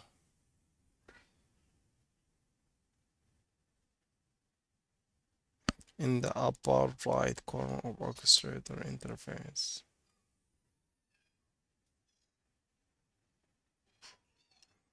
Okay. Okay, click on this. Okay. This will show you the orchestrator progress. Okay, now it's finished for all of the appliance. Let's see if it's recording or no. Yes, it's recording. Sometime it stopped by itself. Okay, now when the orchestrator is done for every Edge Connect, click close. Orchestrator push all of the bio configuration change to the Edge Connect appliance. Close the business and overlay tab. Configure the, remember when we did the hub and spoke for, I believe, the critical application or one of these for critical bio or bulk? Yeah, for bulk. This is mesh hub and spoke here. We have to specify who is the hub for in order for us to. All right. I'm sorry I just paused the video for a bit. I think we were here. We configured the hub. Um, we configured the hub, and then here will be topology of the overlay tunnel. Let's see that monitor summary topology. That's over. Let's log in.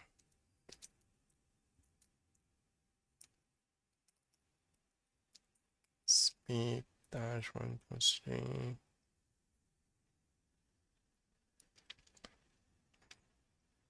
Okay.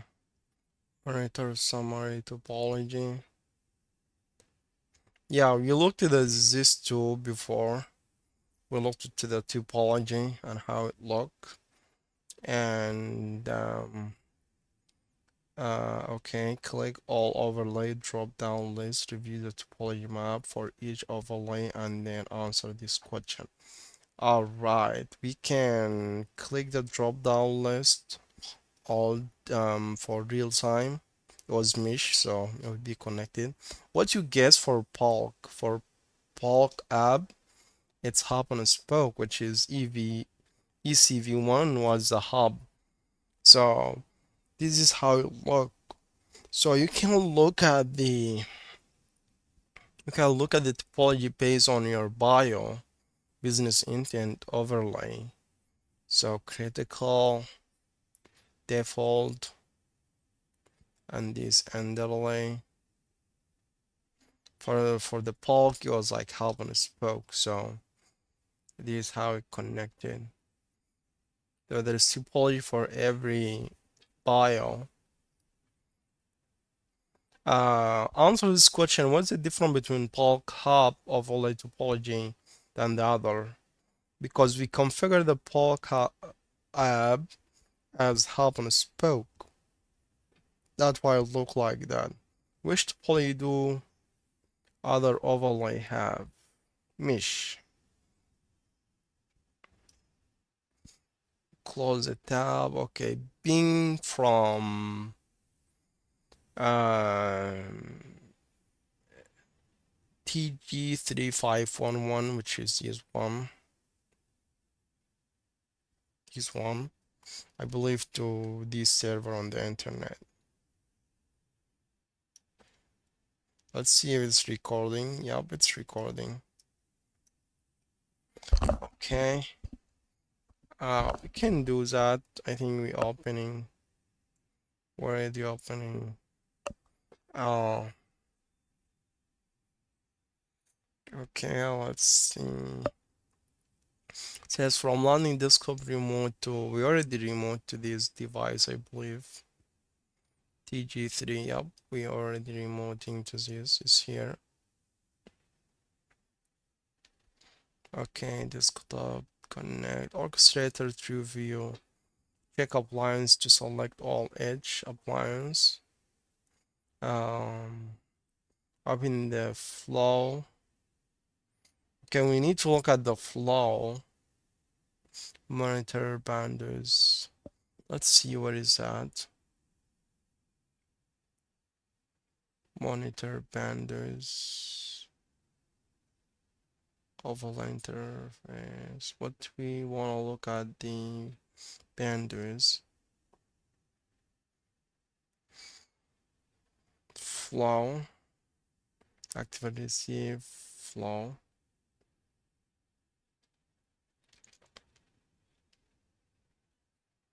Mm, Oval interface. I don't see flow. Appliance. Trend bucket count. In identifier and appliance. Oval interface. I can type it here. I can type it here. What is looking for? Activate receive flow.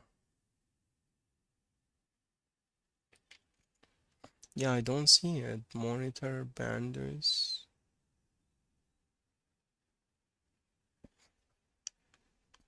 Flow.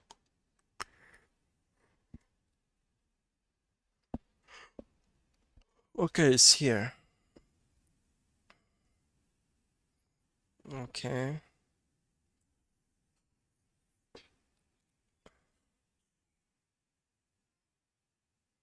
We'll generate traffic so we can see the flow. From orchestrator tab, enter subnet field. Flow tab, enter this IB. In the IB subnet field.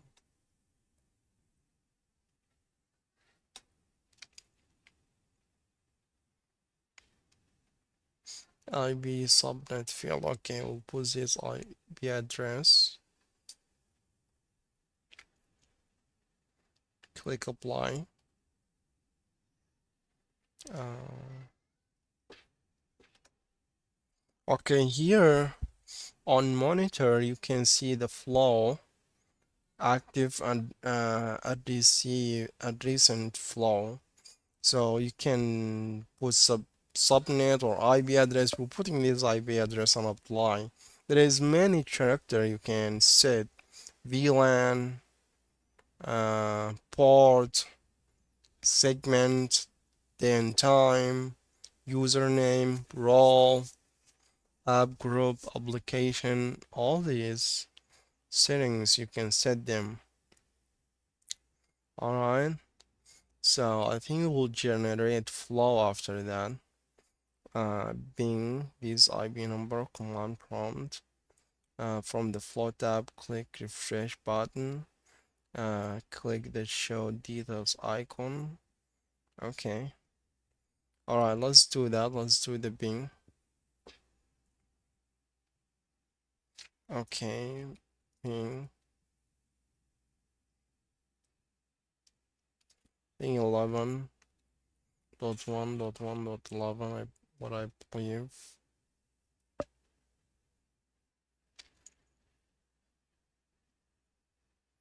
11.1.1.11.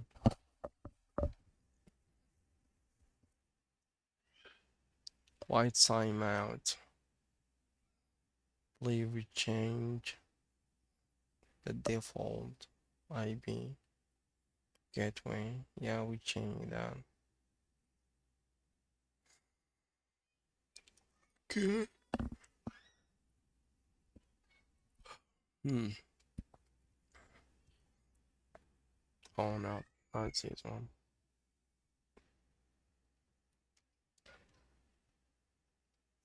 Why it's timing out?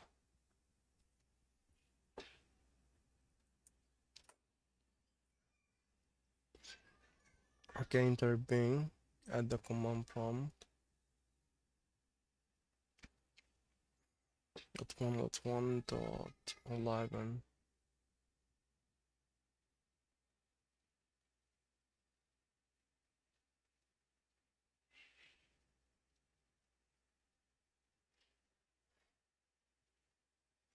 Why is the Bing is not working?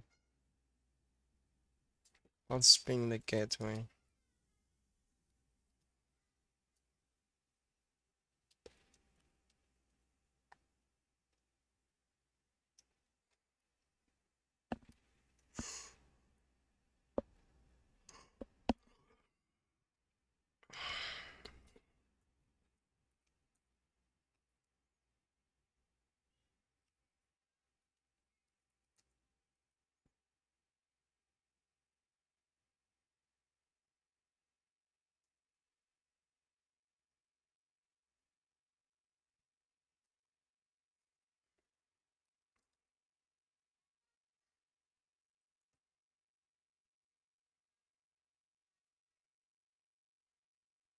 Why?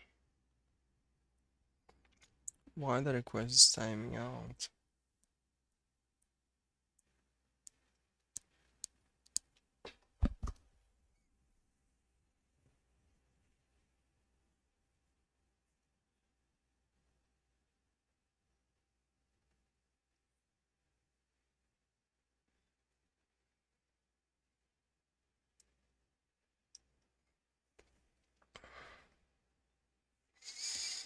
Hmm.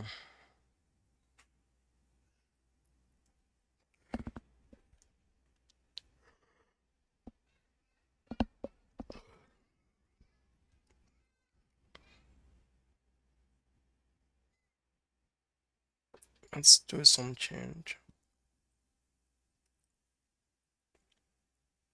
Let's return it to the old address.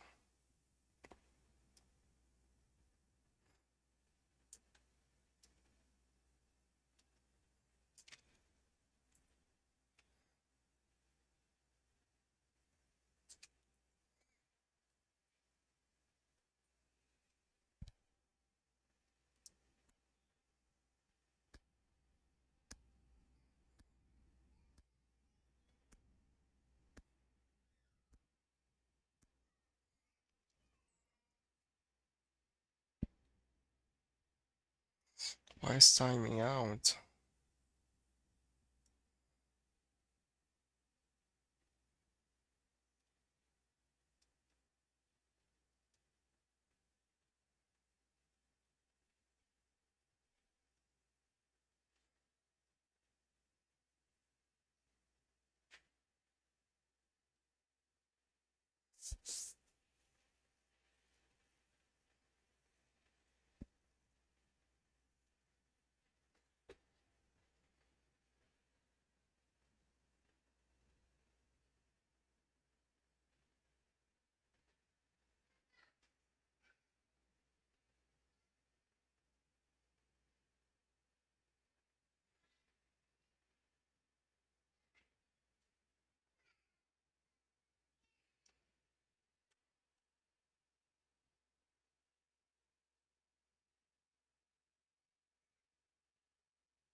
Hmm.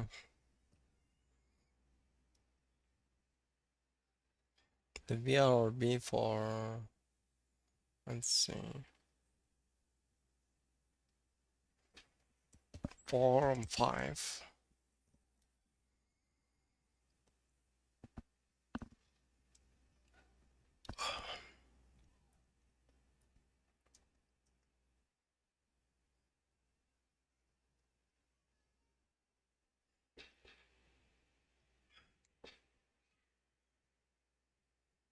Hmm.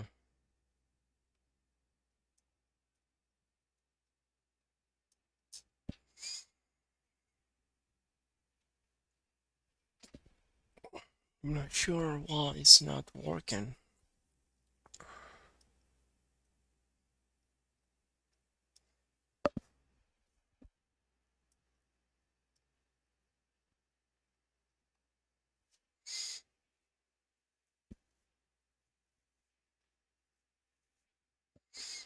I'm not sure.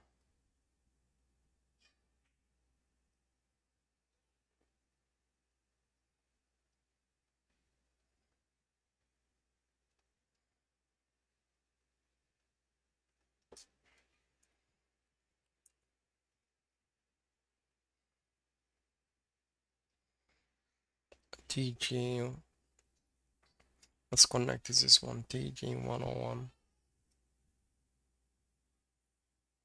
Any one of them, TG.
Why is not opening?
Okay, we have a this one is connecting.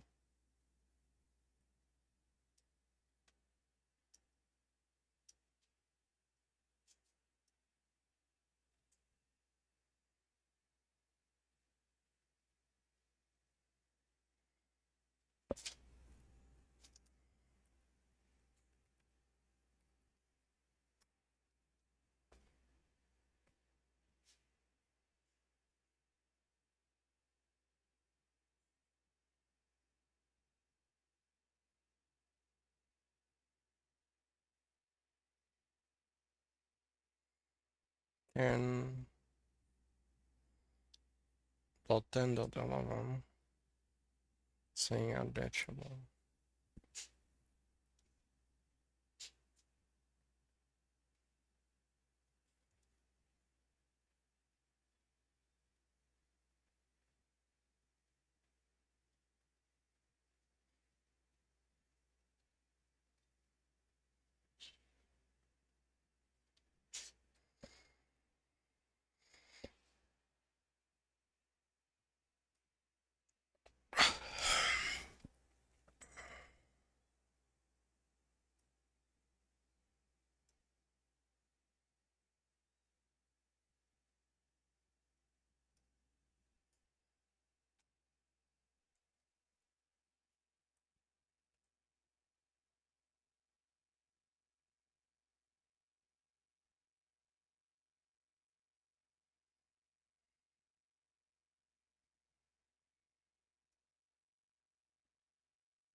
Mm, don't know why it's not reachable.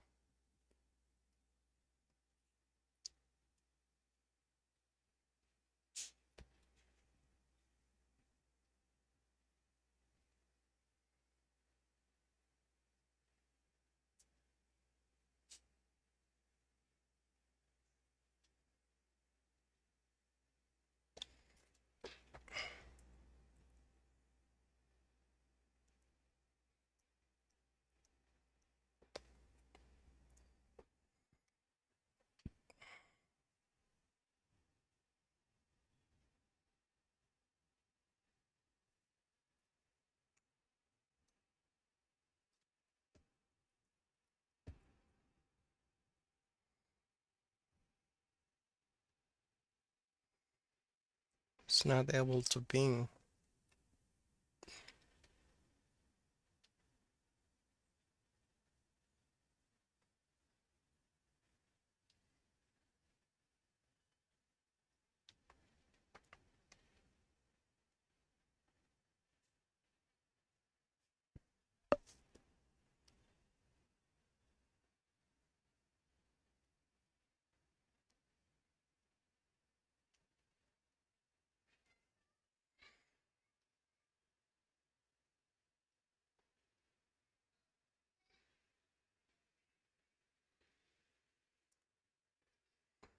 All of them are up.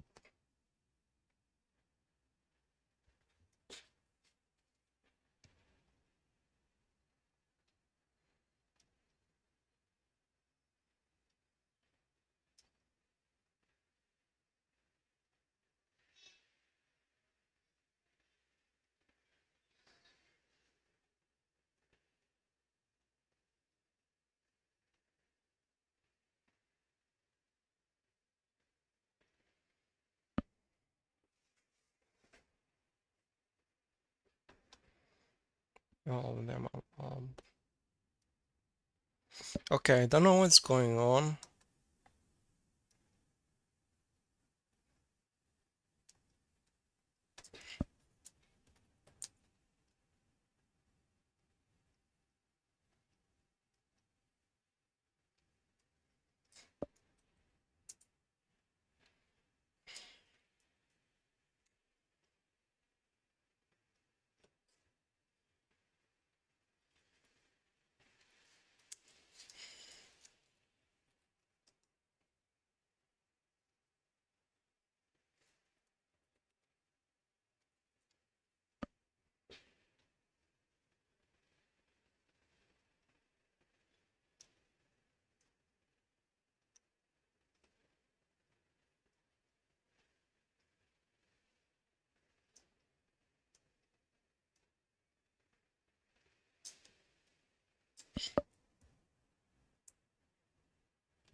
Request timeout. I don't know why the request is timing out. Oh,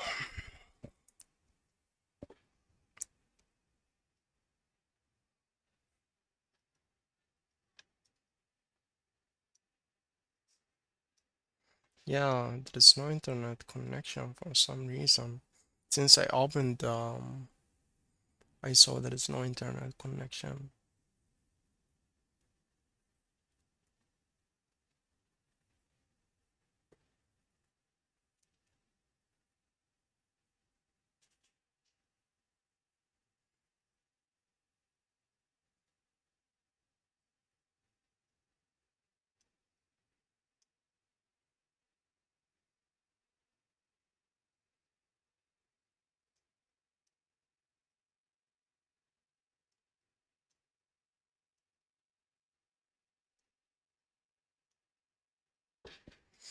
It's frozen.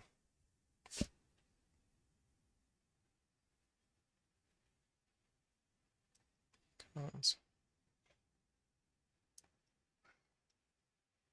Hmm.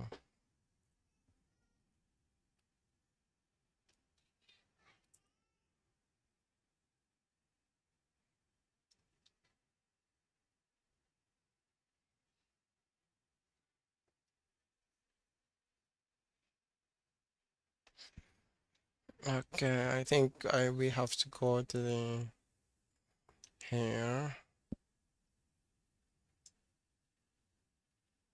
Which one? Three. This one.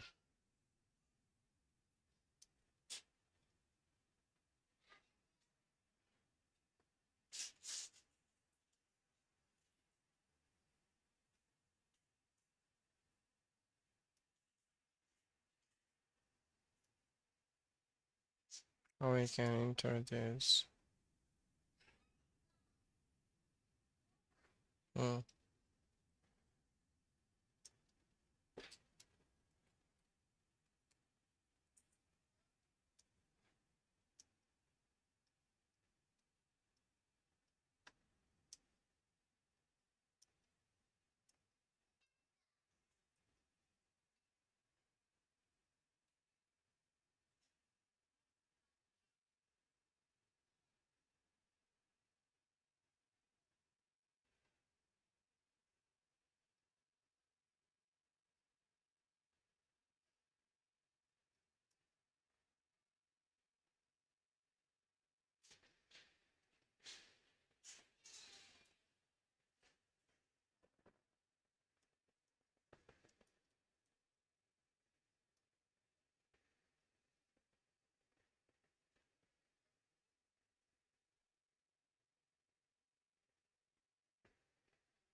Okay, let's pause for a minute.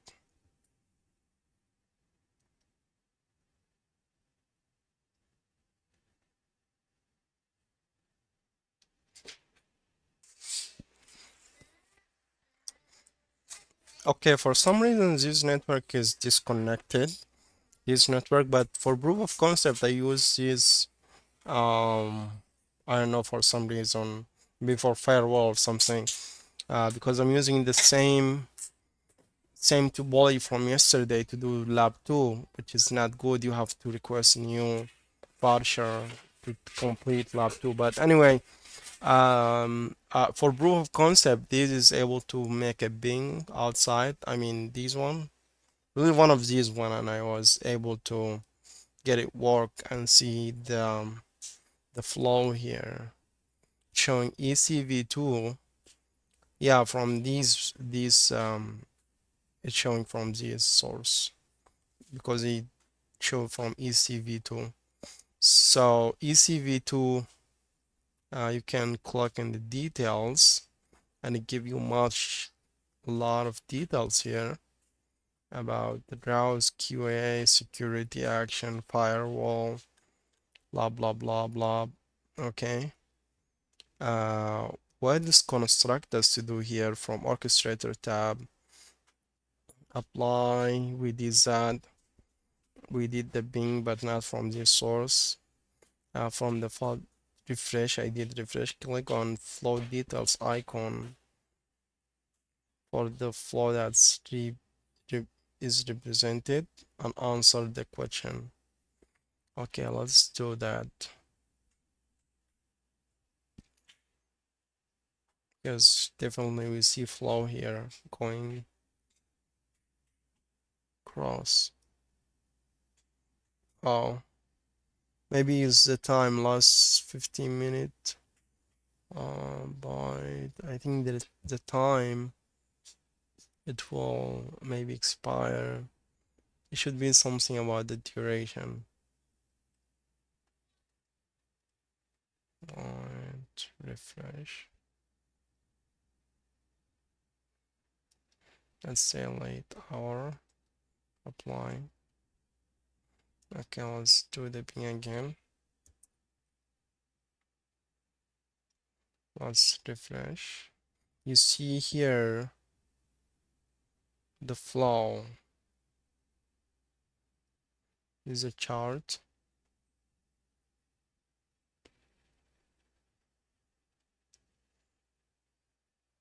Chart flow is very tiny.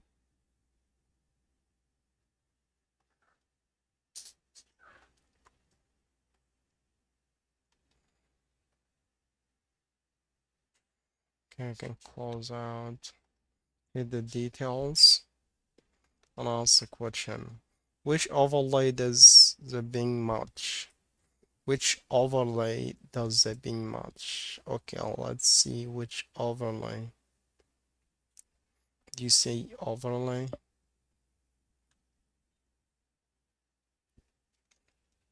Overlay, default overlay. Because why? Because I think it's going to the internet. Well, that's why. The default overlay.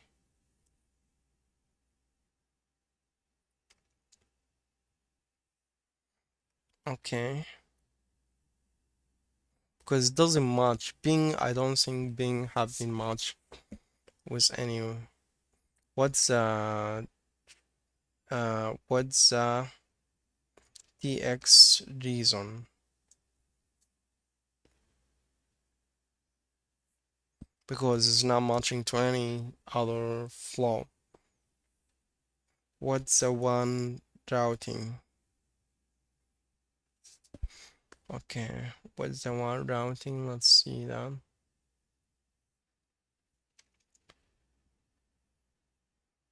In the source, destination IP.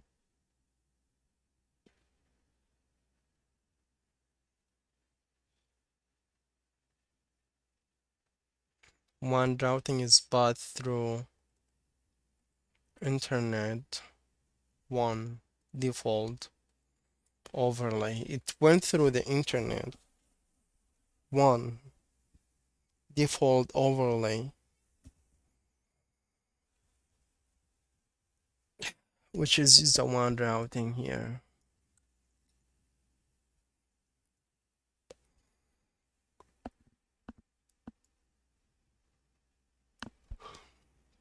Last policy lookup, last policy change.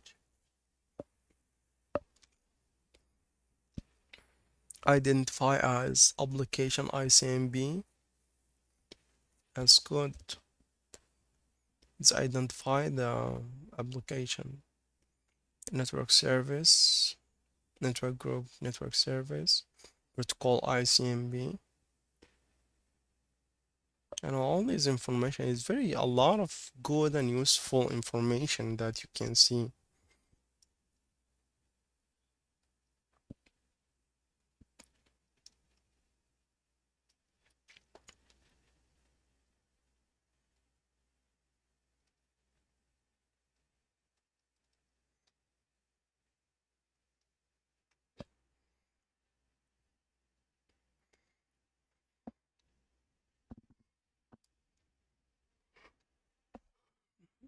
Okay.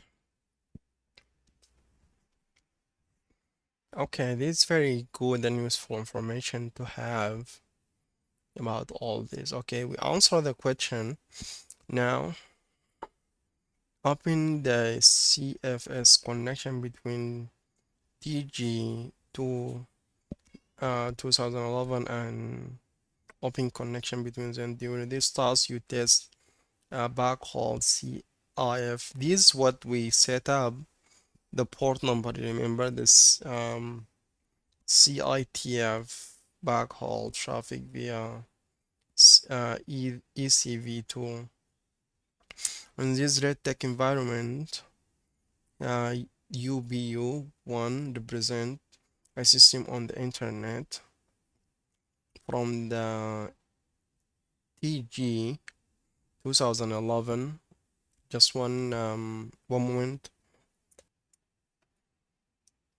Okay. Yeah. From desktop, open this file. I think this is how you initiate the connection.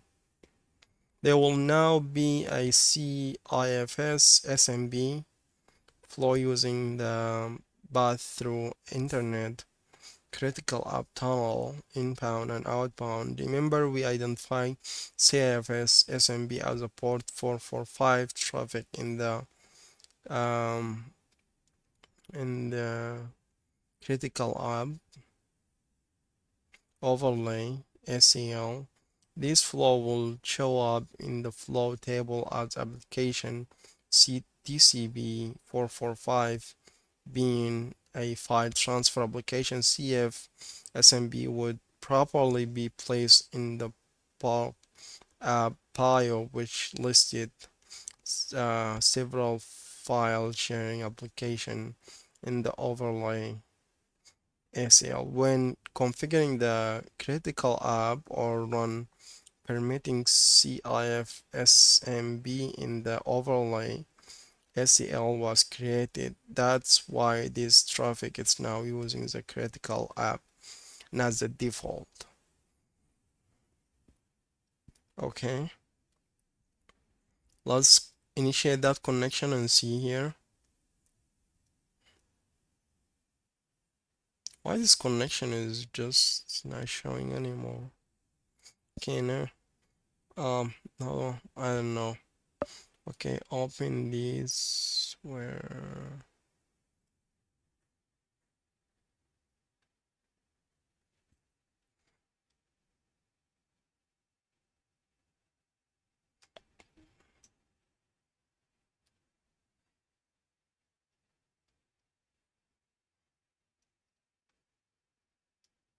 open this text file. Okay, now let's go refresh this, see the details. Now, what you will learn about this, you will learn how the bio work, how business intent overlay work, and how you configure it. And we did configure it, and you just have to follow how things work and where your traffic matching, which overlay matching. So now let's see TCP, using TCP protocol. It's using critical app. Why is using if we go and take out that SEL, it will go all the way to the default because no matching. It would be no matching to that, and we can approve that. So priority and what else we can look at? One routing path through internet, critical app, and source, destination. Lot of information, a lot of good information here. Application, it's identified as CIFS SMB. Okay. This much information you can gather of the flow, and if you have a problem, you come right here and see what's the problem and where it's really. Okay, let's go and take that ACL out.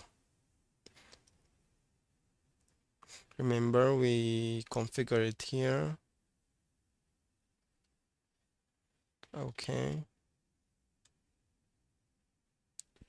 Um, Here or was okay here, I believe. Where's the ACL?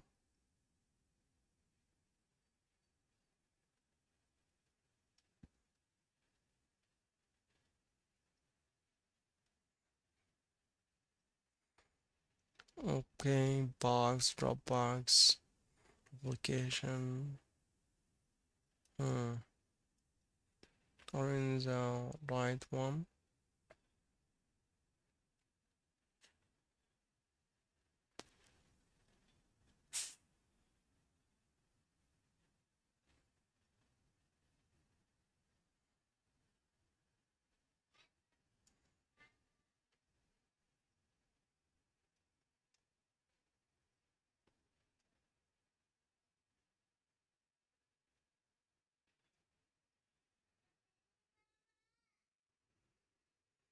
We click on more and we put the port number, I remember, and we match the ports here.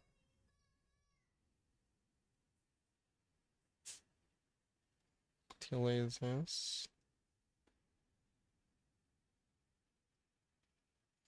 Leave this one. File synchronization. Nope. Let's see here. Real time. I don't think so. I don't think in the real time. Voice, TCP, application. All of these are application. No port. Okay. No port. Location group. Location group. Okay.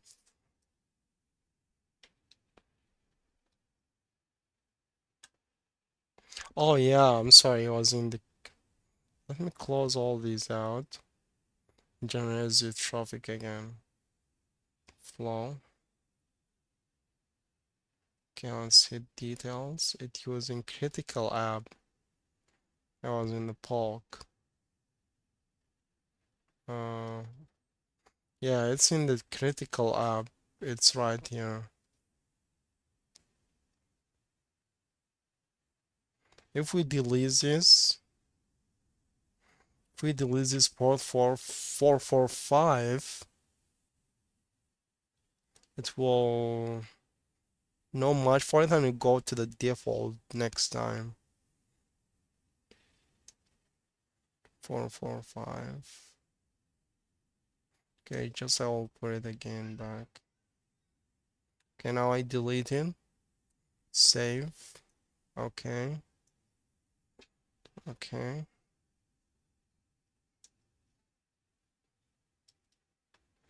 Let's reflect that. Let it push all the way to the. All of them are bending. They will push this configuration to the all appliance in the system.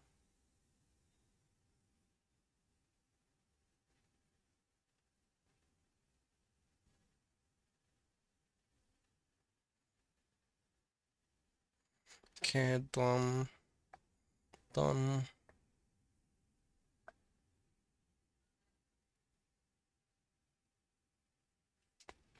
Is it recording? Oh, yes, it's recording. Okay, it's done. Let's try do that again and see this time what happened. Let's go to the flow and see first. Oh, nope, not here. Not here, definitely flow. Uh, flow. Okay, let's say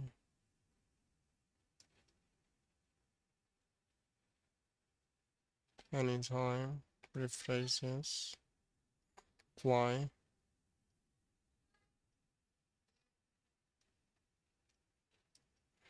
Okay,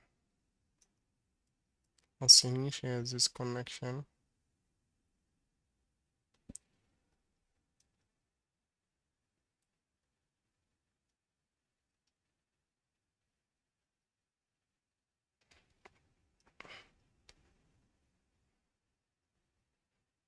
Not this one.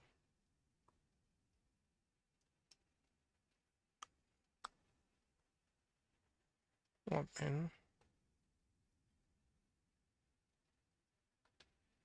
Okay, now if we go, we'll see it use a default overlay and we'll see why.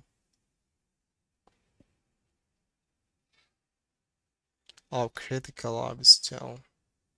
Why it using that? Why clear this? Clear. Oh, they clear the IP address. Okay, now we have two flow. Okay, the default overlay, this is what I'm talking about. That flow is old. That flow is old. Now it's using the default overlay and they can approve that. Okay, it's CIFS SMB. Now is using the default overlay as you see here.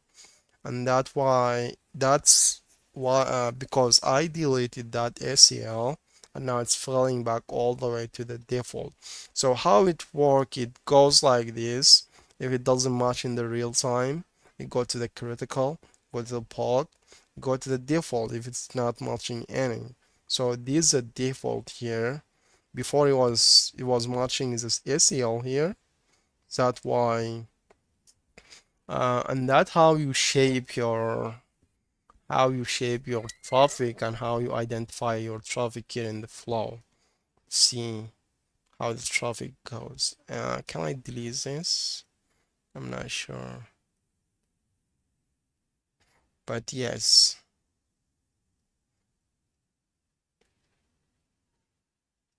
this is the flow. The the second flow. You see start in 15, just almost 16, 1 minute ago. That were when we initiate the connection. So with just proof of concept, I hope this clarifies something for you guys, and we will go through in depth on bio business intent overlay in the next lab, in the next course class. Okay, so let's go forward. Okay, there is some question here, and we'll be done with this, and we'll go to the monitor. Okay, the question here: what's the flow direction? What's the ingress filtering? That's when we get it from the flow. Which bio was matched before we change the delete the ACL? It was matching the critical because it was matching that. Which rule was matched in the bio? Um, okay, let's see that.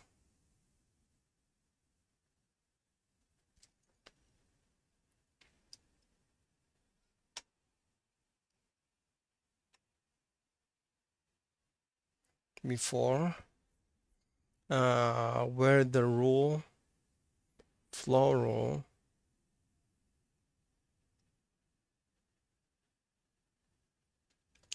firewall protection, segment security, allow impact, reason impact policy, blah blah blah, QL, QoS, okay, status, map priority overlay, configure TX action, path through TX action, RX action, application group, file sharing, network service, traffic category, undetermined protocol TCP, using state map entry, flow direction outbound, ingress interface, LAN 0, egress interface, 1, 100, 100. You see is because it's going to the internet from here, it's going to the internet, and this has all the MPLS, so it passes the traffic to here to go through the internet. So you see how the logo, the interface is this interface, not this one, because it's an MPLS. Very good. Okay, and LAN side VLAN subnet. Okay, we answer all this question now. Just accept the which rule was matched in the bio. This one we haven't answer. Which rule? I don't know. I don't see anything that can tell me anything with rule. That's fine. Just one, nothing else.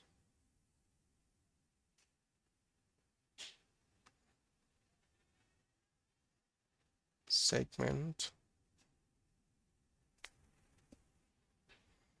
Okay, that's all. Okay, ECV, it's a VRB master receiving the traffic from TG 2011 because of the Edge Connect HL link to the ECV3, ECV2 is able to forward the traffic as path throughout to the internet interface, even though the internet one is not directly connected to the ECV2, but instead connected directly to ECV3. Right. Answer the following question. How does the topology change to hub and spoke from the back bio effect is tunnel? Yeah, for sure. It affects how tunnel built in fashion of hub and spoke. Why would the real-time bio have boost disabled? As I said, the real-time because the boost it doesn't going to affect anything in real time because most of the traffic that's going in the real time it's a UDP and all of is the boost functionality is affecting TCP and applications that run on bulk or running in mostly in bulk or critical, mostly in bulk because the memory, for example, the memory, network memory, it will be in something like backup or something like that you use it. And TCP acceleration would be used on like critical, for example. So that's why we haven't enabled the boost on that bio. CIF SMB is file transfer protocol. Why did the traffic match the critical bio? Because we put SEL to match that uh, port number. Besides changing the topology type in the bio, what else is required to create a hub and spoke topology? It's to identify which one is a hub, and we did that. We tell um, ECV1, you are the hub, and we add it. And it's very simple to add it. Okay, now we are finished for this, and we're going to the monitor. There is two lab left, and this very slightly lab is not very long section. Um, just monitoring and reporting after the next section. Overview. Monitoring flow from orchestrator is essential to understand how traffic flows through your SD-WAN. You open a FTP file share connection between TG 1011 at site 1 Singapore and TG to 2011 at site 2 Mumbai. You then view the flow and use built-in trend charting fun functions and using this display. Estimate 20 minutes. Identify flow, examine flow details, identify which overlay and underlay flow use, use monitoring feature that show trends chart. Instruction, task 1, open an FTP session between TG 2011 and TG 1011. From orchestrator tree view, select both of them, ECV1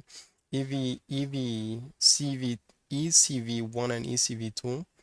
From the flow tab, clear, enter. Okay, let's do that. From the orchestrator tree, select. Okay, select these two. 1 and 2, just 1 and 2.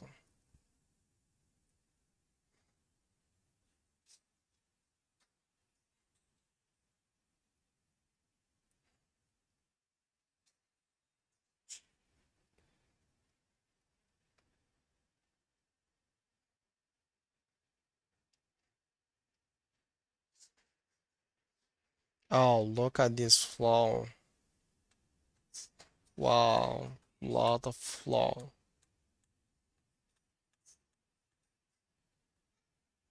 If we need to look to our flow before, we have to identify is CV2, for example, 11, 1.1.11, hit apply,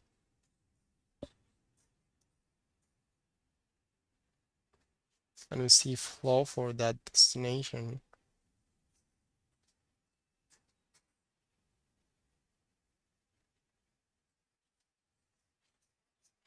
Different flow.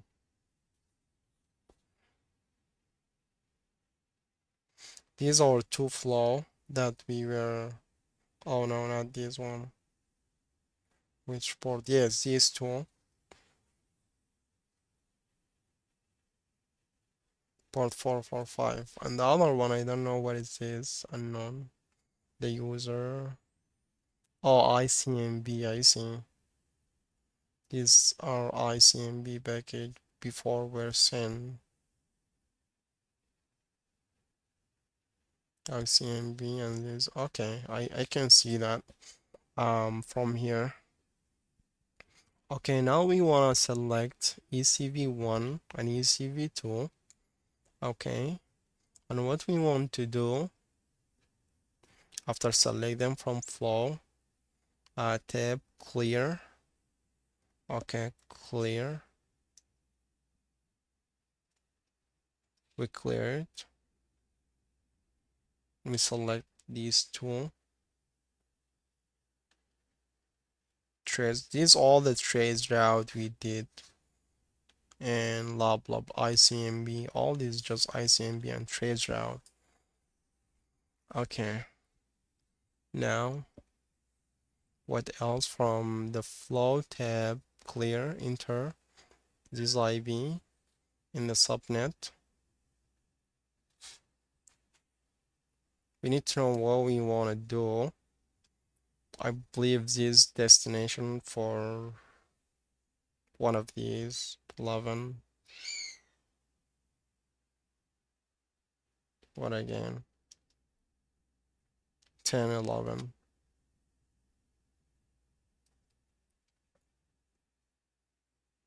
This one. Okay.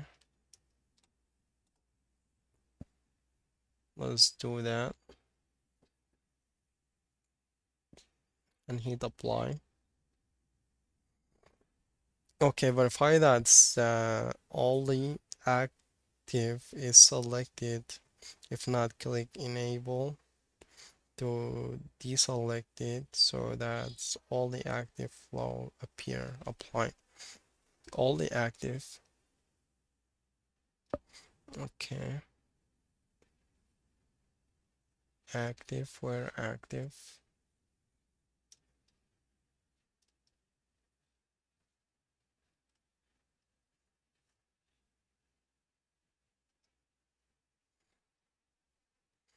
Active enable and hit apply. Okay, now what we want to do from landing desktop option, we want desktop to TG. Uh, Okay, open TG 111. Start remote. Yeah, okay.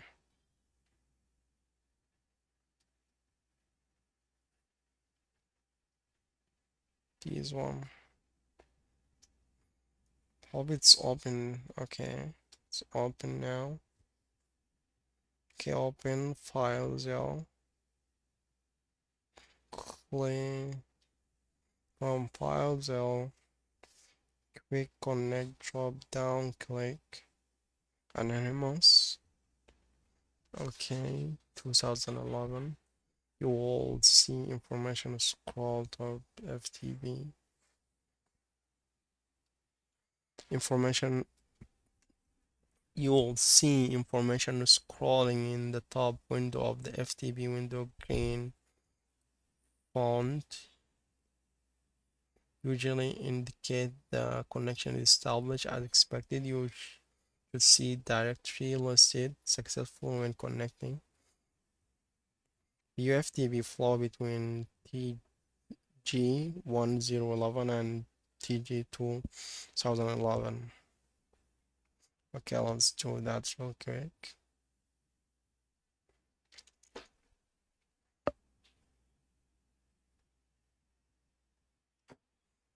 Okay, open connection to.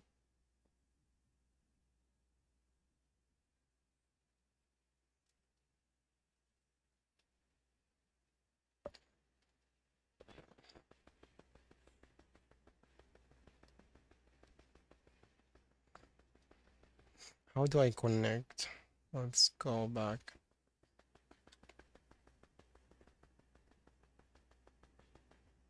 Quick connect drop down here.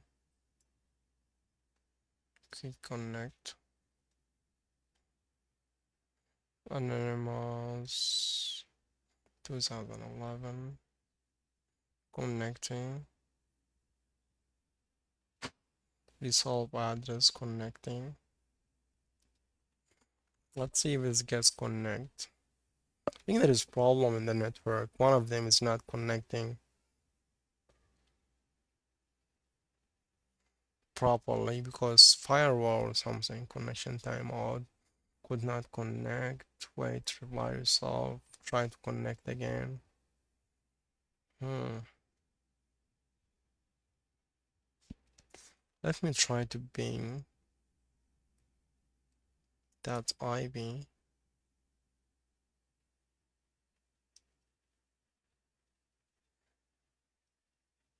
There is problem.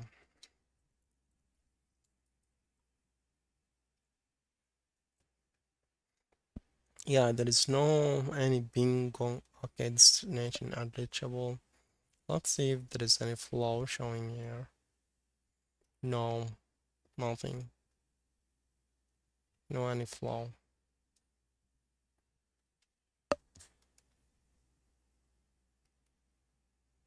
Apply. Go back again.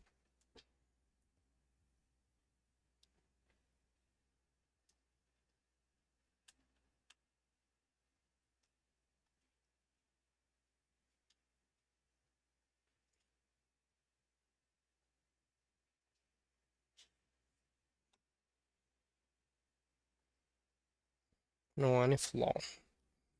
I don't know, there is something wrong. I don't see any problem as it should be. They might have firewall rule or something like that that's preventing this from communicating with each other. As we see before, even this is isolated. This segment is not connecting to the internet. I don't know, not sure. But I can do another with the right lab, which because this is not their lab they should be working on. I can try that. But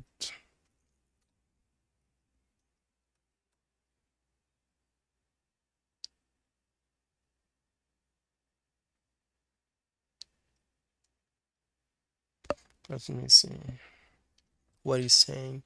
View the TVB flow between these two.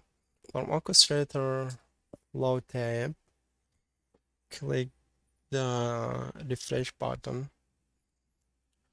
The problem is because this is not able to connect its gateway and it doesn't has any, let's see,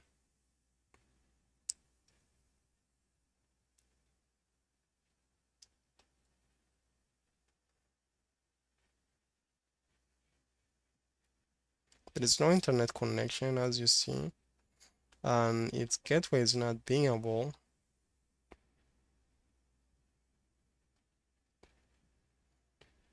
Let me try to ping its gateway.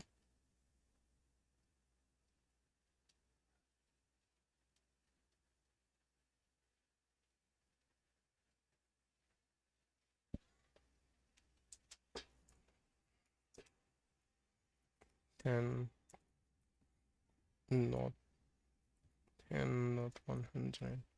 It's not being able. Destination host not reachable.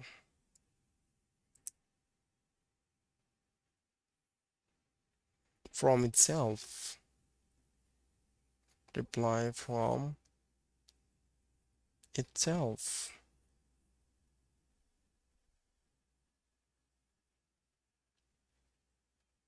Yeah, telling itself destination at the I don't know what's going on. Not sure. But anyway, let's see.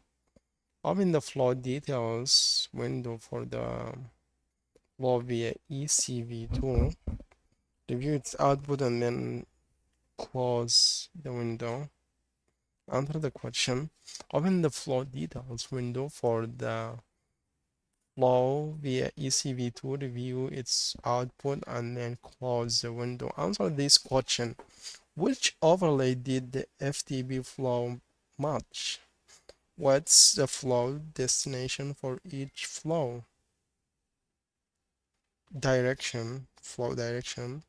Which overlay tunnel does the outbound flow via ECV1 use? Which overlay tunnel does the inbound flow via ECV use? Okay. We use a tunnel for the FTP flow. Okay, I'll take break for a little bit and come back.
For some reason, I accidentally froze this. I don't know. Now it's working.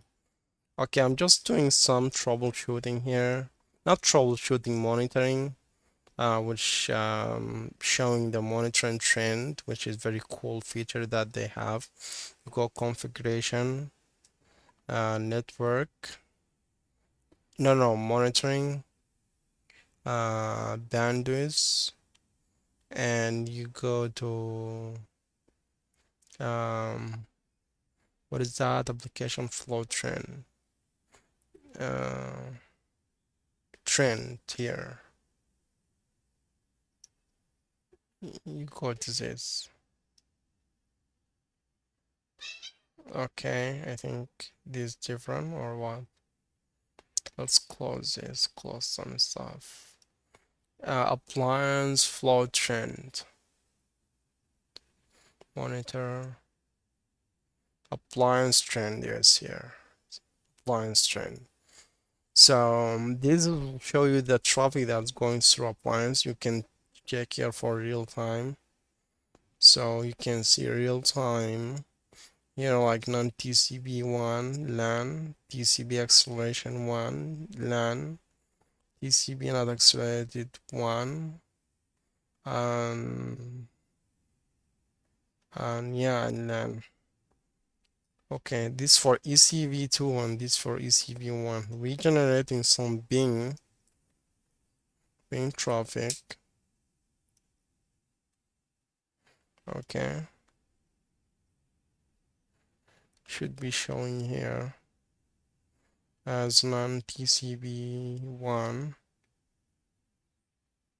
But you get the idea. Like, let me see, what is this? What's his number? Oh yeah, Beckett. This by the Beckett. Flow. You can check flow by the flow. Bits per second. You can see bit per second.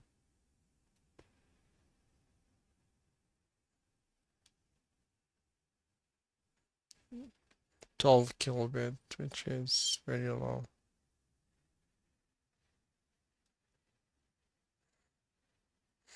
You have Beckett's bit per second and flow. Impound, outbound, and you can see impound, outbound, traffic, optimize it traffic, bus through shaped, bus through unshaped, and all. I'm selecting all traffic and the time here. I'm putting real time log scale showing UTC. This is just different stuff. Okay, let's see what can happen if we did stop this ping. We stop this ping right now. Since the maximum is 10 kilo or 15 maybe. Let's open like maybe browser.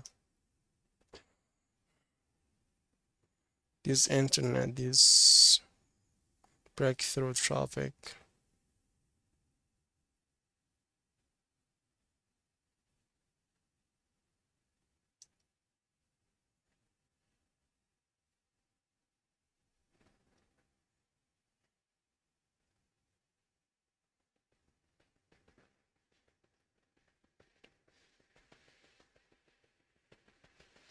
Let's say into YouTube.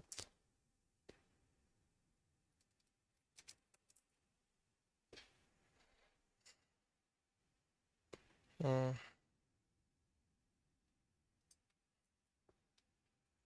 Google.com.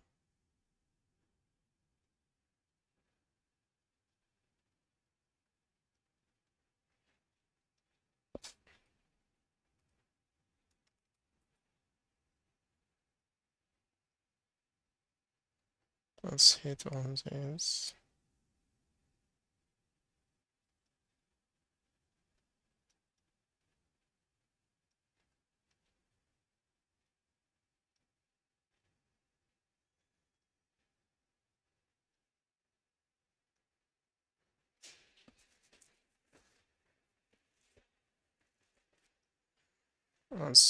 Let's see.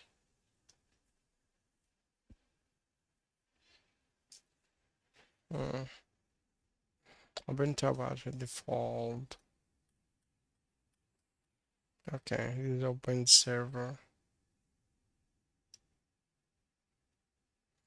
Okay, you see now we generating some traffic.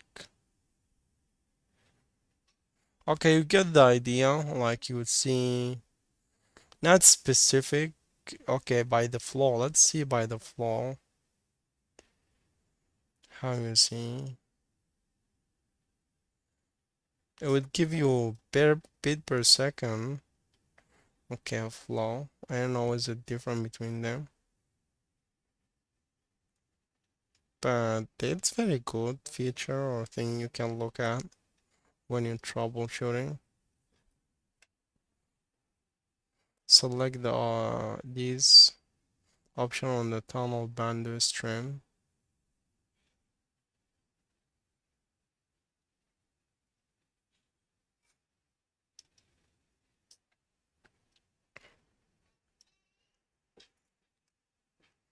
Tunnel bandwidth trim. I think this one.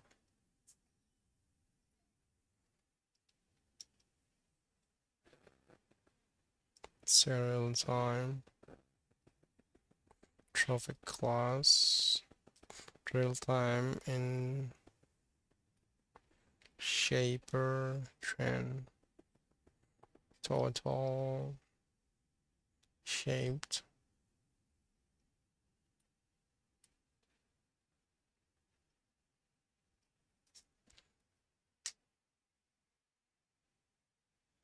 Bandwidth wait time drop.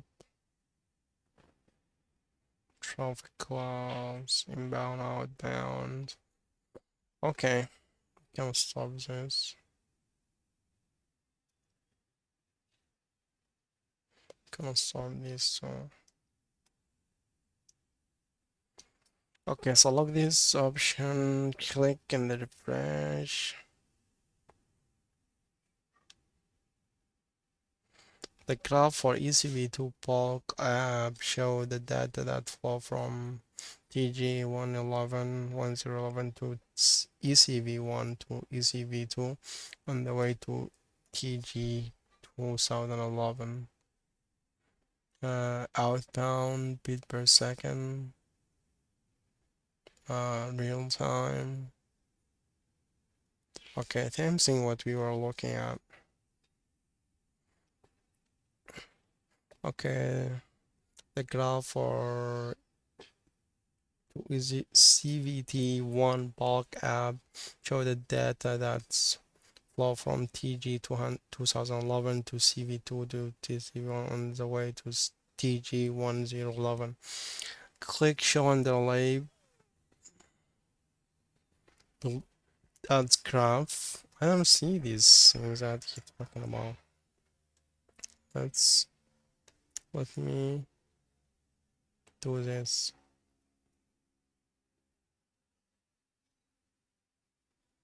Hmm. I don't see this stuff that he's talking about. These are all the thing that I see.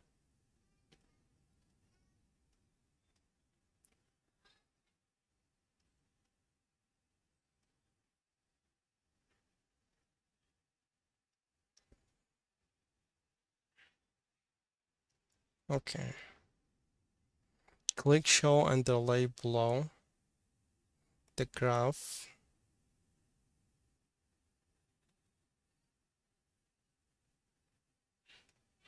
This graph shows the data for the underlay that carry the FTP flow.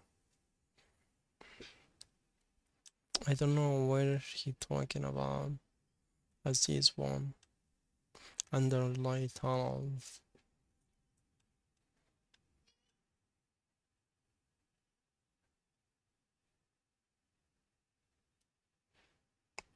Pandas tunnel. Monitor Bandos tunnels trend.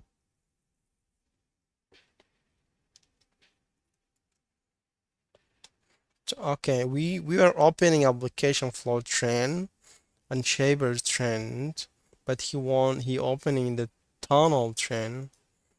Okay, there is a lot of trend, but we're looking for the tunnel trend. Oh, there you go. This is what he were looking at. Can say real time. Okay.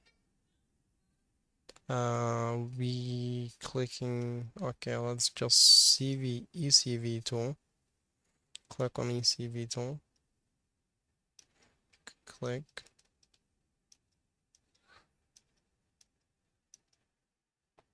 ECV1. No, no traffic ECV2. Okay, let's say real time. Please select two appliance. Okay. Yeah, you have to select two appliance. And it shows you the tunnel bandwidth trend between these two appliances. Okay. Because we don't have connection between these two appliances right now. Let me see what he was saying.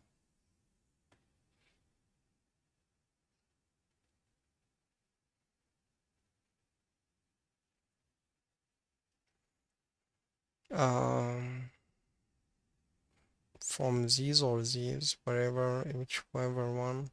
Let me bing these first. Just 10, okay. Bing this IP address. The same, just this 10 than 20. Then being 20. I'm recording or no? Okay, I'm recording. Okay. When 2011, which this one,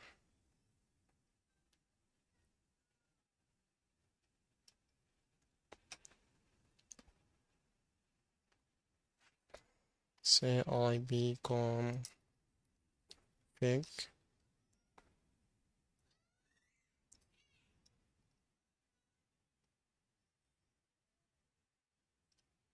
There it is. I'm being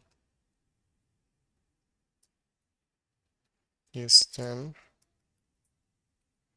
I don't think we have active being reachable between these two sides now for some reason.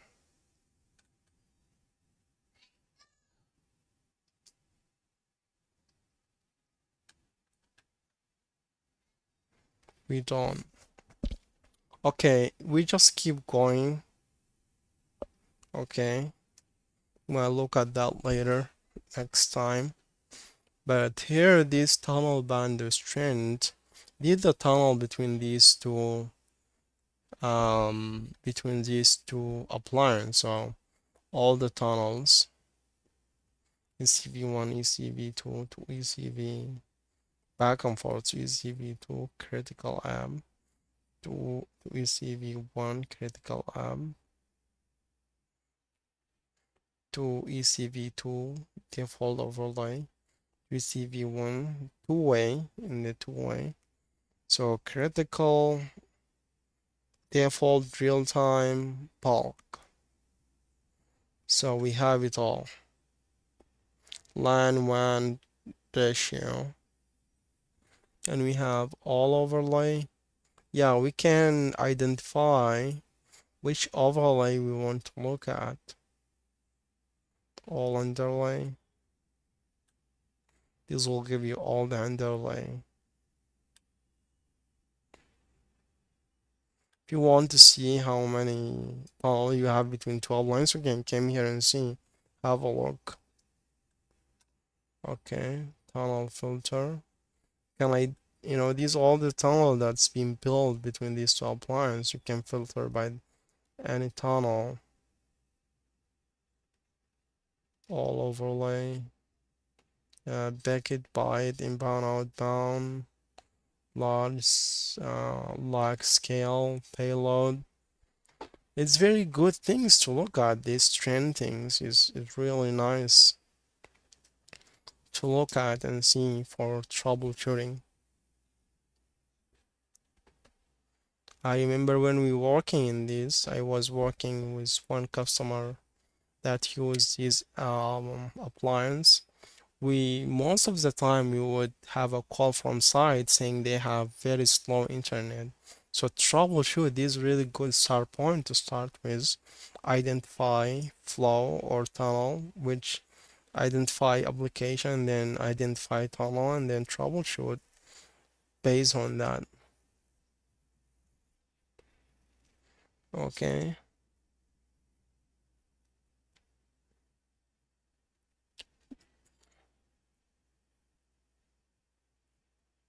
Okay, monitor now.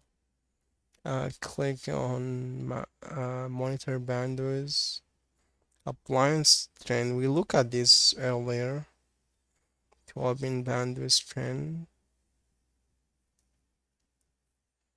This will look see the bandwidth trend for the appliance trend. We looked at this.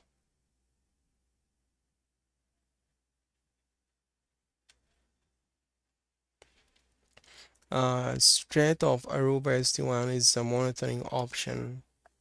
The strings of the Aruba SD WAN is its monitoring option. Can monitor the chart for trend analysis over time.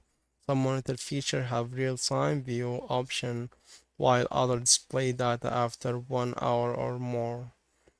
So choose tunnel. We have couple trend. We have I will open two of them. Just was earlier appliance. Let's see. We have tunnel trend.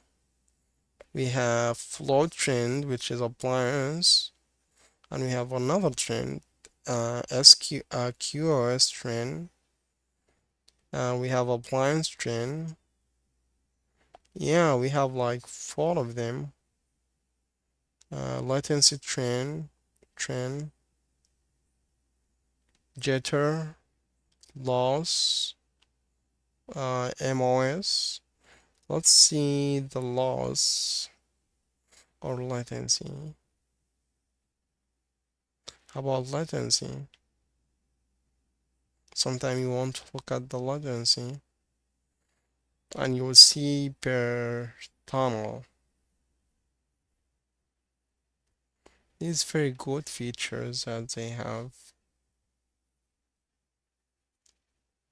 real time.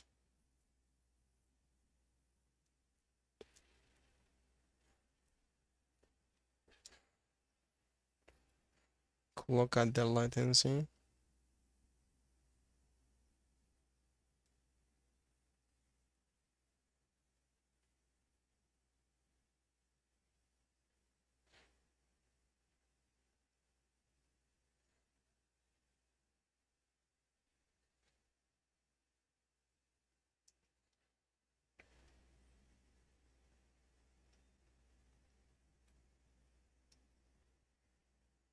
Okay, close the FTP session. Okay, close the. If the transfer is still progress, click yes or cancel and close. Okay, erase network memory for ECV1 and ECV2. This is very good. You can erase network memory. I don't know what they mean by network memory, that like and what we have shown here. There's a network memory for appliances tool you can use to measure baseline performance against which you can measure the performance of an Edge Connect appliance. Populate disk cache. Don't use this outside of the scheduled maintenance window because it's negatively affect performance until Edge Connect rebuild its disk cache. It days network memory for an appliance is tool you can use to measure baseline performance against which you can measure the performance of the Edge Connect appliance. Populate this cache. Don't use this outside the scheduled maintenance window because it's negatively affect the performance until the Edge Connect rebuilds this cache. From orchestrators tree, select ECV1 and ECV2. From administrator tool, erase network memory. Let's go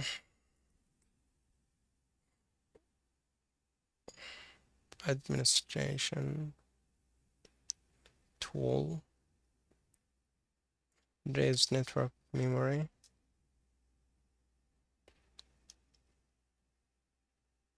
Click close. Click erase network memory and close.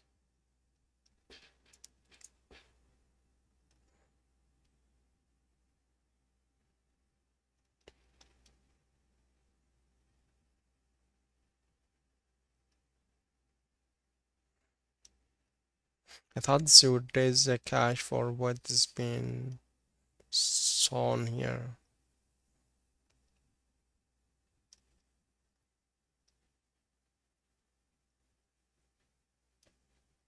Let me see.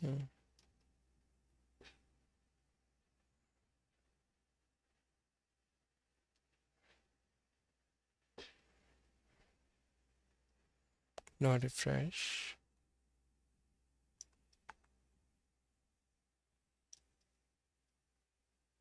Okay, let's read that again. Erase network memory for ECV1 and ECV. Erase network memory for an appliance tool you can use to measure baseline performance against which you can measure the performance of the Edge Connect appliance. Populate this cache. Okay. Question.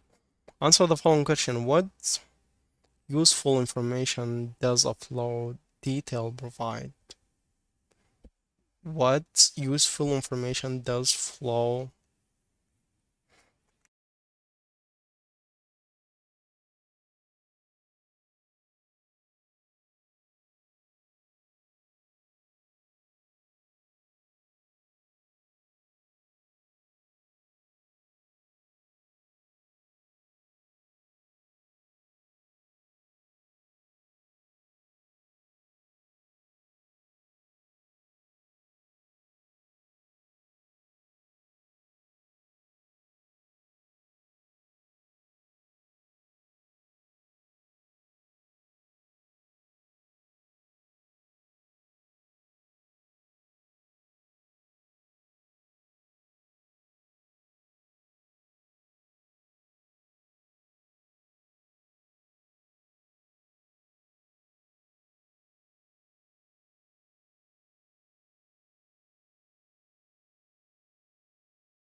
report hourly date and email successfully.